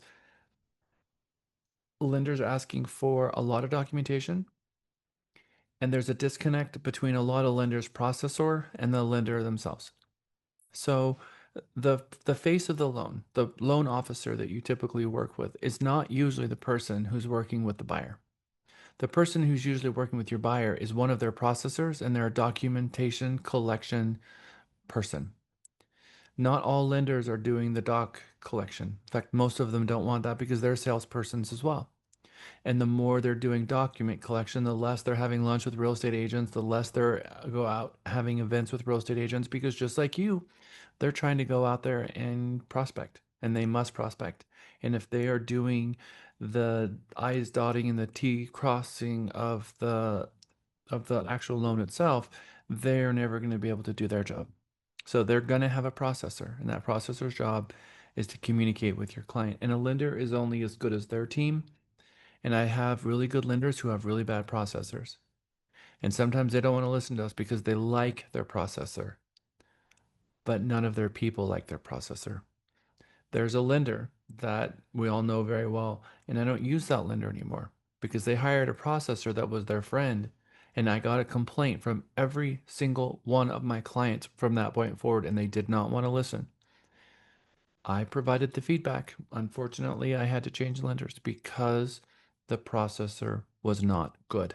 That's a hard pill for a lender to swallow, to lose business. But, we all have to follow what we think is right. The processor makes a really big deal. And the communication between the processor and the client is really important because the processor is who's going to either make the process easy or make it arduous. And a lot of these systems are fill in the blank now, and I think you're going to see a lot of processors being replaced by AI because it's very much a task-ridden job that can be completely automated. But it's really that in all the lenders' processes, there's a file that you have to upload into a specific label, like we have in our Realty Texas .me form system, where you upload a file and label it, and then someone has to put eyes on it to make sure that it's signed. And that's exactly what's going on with the processor, is they're looking at every bank statement to make sure that every page is there, that one of the pages is not folded over or a corner is folded over. That's either blocking the page number or blocking a piece of information. And if they're using paper statements, often that was a nightmare because the paper would be difficult to read or it had a crinkle in it or something. But now with digital pages, we see less and less of that because they get the entire PDF from the bank, upload it, and so we have a lot less problems. But some of it is going to be their paper, like a copy of their driver license, a copy of their social security card, a copy of their birth certificate, and other things that's going to be required that, it's not always easy for a buyer to obtain. So it's good when you have closed a couple of transactions with these buyers because sometimes the lenders can reach back into the old files and get documentation from them. So really what they need is updated bank statements and updated financials. In any case, the buyer is making a promise to everyone in the transaction that they're going to make every reasonable effort to obtain approval for the financing, including furnishing all the information and the documents required by the lender timely. Most transactions fail or most transactions are delayed because of a lending situation.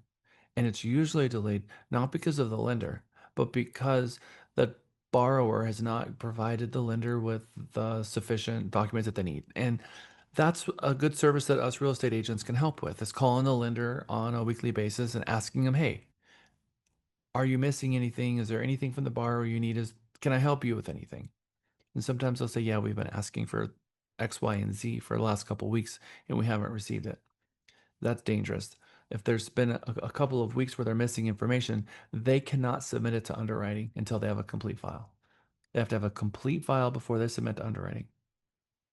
If there's missing items, sometimes it can take a week to get out of underwriting. If there's a condition, then they need a week to cure the condition and then go back into underwriting, which is easily making a transaction delayed. And remember, these underwriters are working on business days. So sometimes the lender you'll say, well, we've got, 30 days before closing. And they'll look at the calendar and say, yes, but there's only 14 business days. And part of what they need to do is get title and get all their HOA docs as part of their package. So we should be having a conversation with the lender about how much time they need before we submit an offer. So when you have a client that is interested in a property address, my recommendation to you is proper process here would be to have a conversation with the lender. Hey, my client is interested in putting in an offer of 123 Main Street.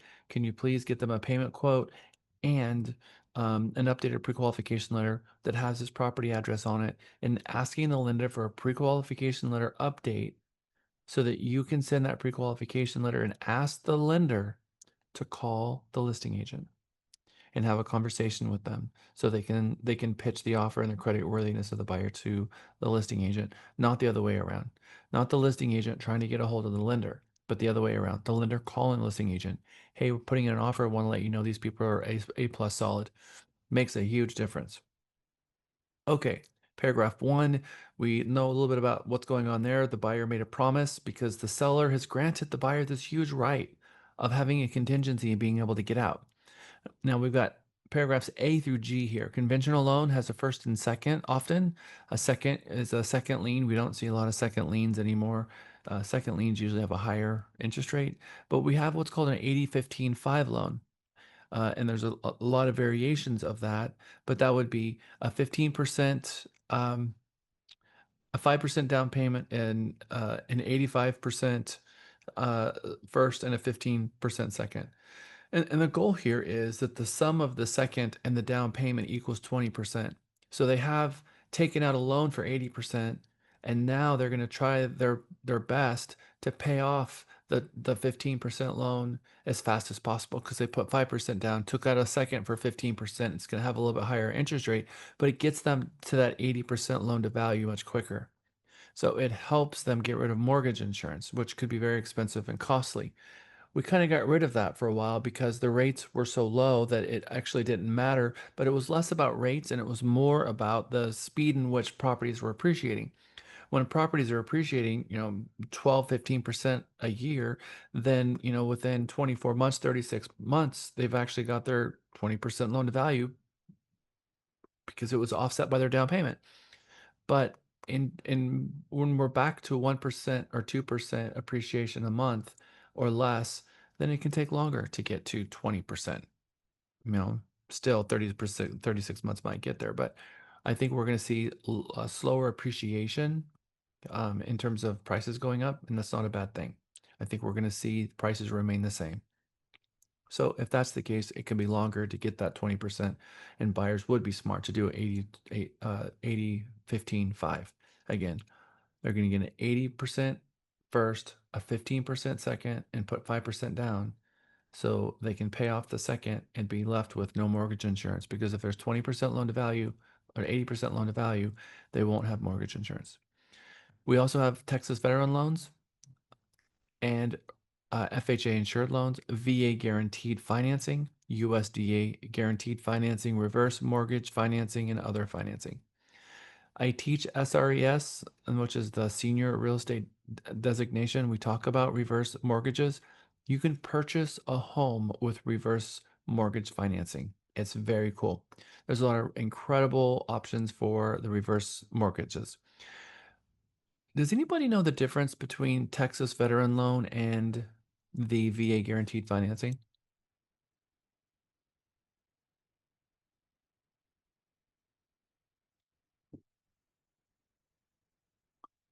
So I recommend, if you don't know the difference immediately, that you reach out to one of your lenders and ask them about it. Because if you have a VA borrower, they can buy vacant land using the tax veteran loan with zero down. There is no such zero down loans anywhere for land.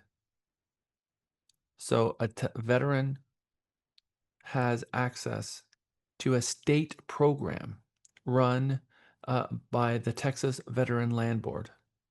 That is a special program that Texas has for veterans. It's an incredible program that has all kinds of benefits, and there's not all lenders are in network with Texas Veteran Land Board. So I recommend you reach out and learn about that, because it's a whole host of things that are offered that take what VA has and makes it even better. USDA guaranteed, which is usually a down payment program. So these are the different types of loans that we have. Now, how do you determine what you put in all of these boxes? What do you think? You talk to the lender. Ask the lender, how do you want me to fill this out? We should not be making a guess, and you should not be making a judgment call and just filling it out saying, oh, I guess I know we're doing conventional, so I know what the loan amount is in paragraph 3B, and I'm guessing they're getting a 30-year loan. I'm guessing the interest rates today are 7, so we'll say not to exceed 7. I guess put 30 in here, and then I'm going to put 1% here and leave that for the lender and just take a guess. We should not. This 1% ties the lender's hands in a real way, because it says that the origination charges, which is how much they get paid, isn't going to exceed a certain amount, which is the buyer's loan estimate for the loan. You should talk to them about that. I usually if I can't get a hold of the lender, I will usually put something greater than 1 in there. But this affects them more than it affects anyone else. So you should get instructions from the lender on how to fill out these. Now, more importantly, where the rubber meets the road, starting here in paragraph 2. Now, this agreement here is when you check off these boxes, this is what the seller is agreeing to. The seller is agreeing to offer the buyer a contingency for the loan amount, and when they initial it and sign it, the seller and buyer have agreed to give the buyer an out based on that loan type. If the buyer deviates from that loan type, the buyer will lose their right to have the contingency unless the seller signs a new contingency. And at the point where the buyer has already been declined for a loan, it's very unlikely that the seller is going to offer them a contingency under those circumstances. But if they really want to keep the deal together and the buyer is really acting like they're going to back out, and the seller wants to they don't care about the earnest money, maybe they will. It's not for us to determine, it's up for the parties to decide how they want to move forward.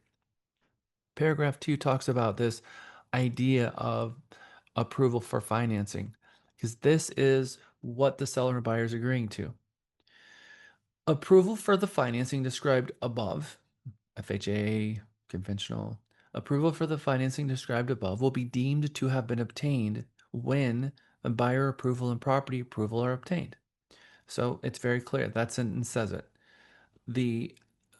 Whether or not the buyer's been approved is based on the lender saying yes to the buyer approval and property approval.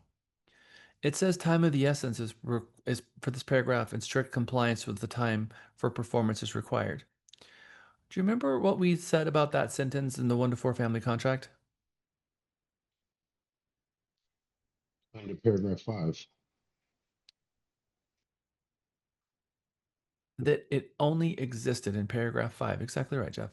It only existed in earnest money termination option. It did not. It doesn't exist in paragraph 9 closing. It doesn't exist anywhere else except for that one paragraph in the whole contract, the whole purchase contract. But over here on this addendum, we see it again, because it is very much alive and well here in paragraph 2, because there's a very specific time here in which the buyer must object or terminate in order to get their earnest money back. So let's talk about buyer approval. This contract, so you'll notice that you have the ability to turn this on, and it says this contract is subject to buyer obtaining buyer approval. And then over here, it says this contract is not subject to buyer obtaining buyer approval. You see how they can turn this on or off? The buyer has the option of turning on or off buyer approval. But do they have the option to turn on or off property approval? They do not. You see, a buyer who has received a pre-approval letter from a lender, they will have already approved the buyer. And it's all about the buyer's, you see these three words here, the buyer's assets and the buyer's income and the buyer's credit history. So the three things that the lender is looking for buyer approval is they're going to look at their assets, their income, and their credit history. So let's read it. This contract is subject to buyer obtaining buyer approval. If buyer cannot obtain buyer approval, buyer may terminate this contract within maybe 18 days is a number that we see often. 18 days, and this is calendar days.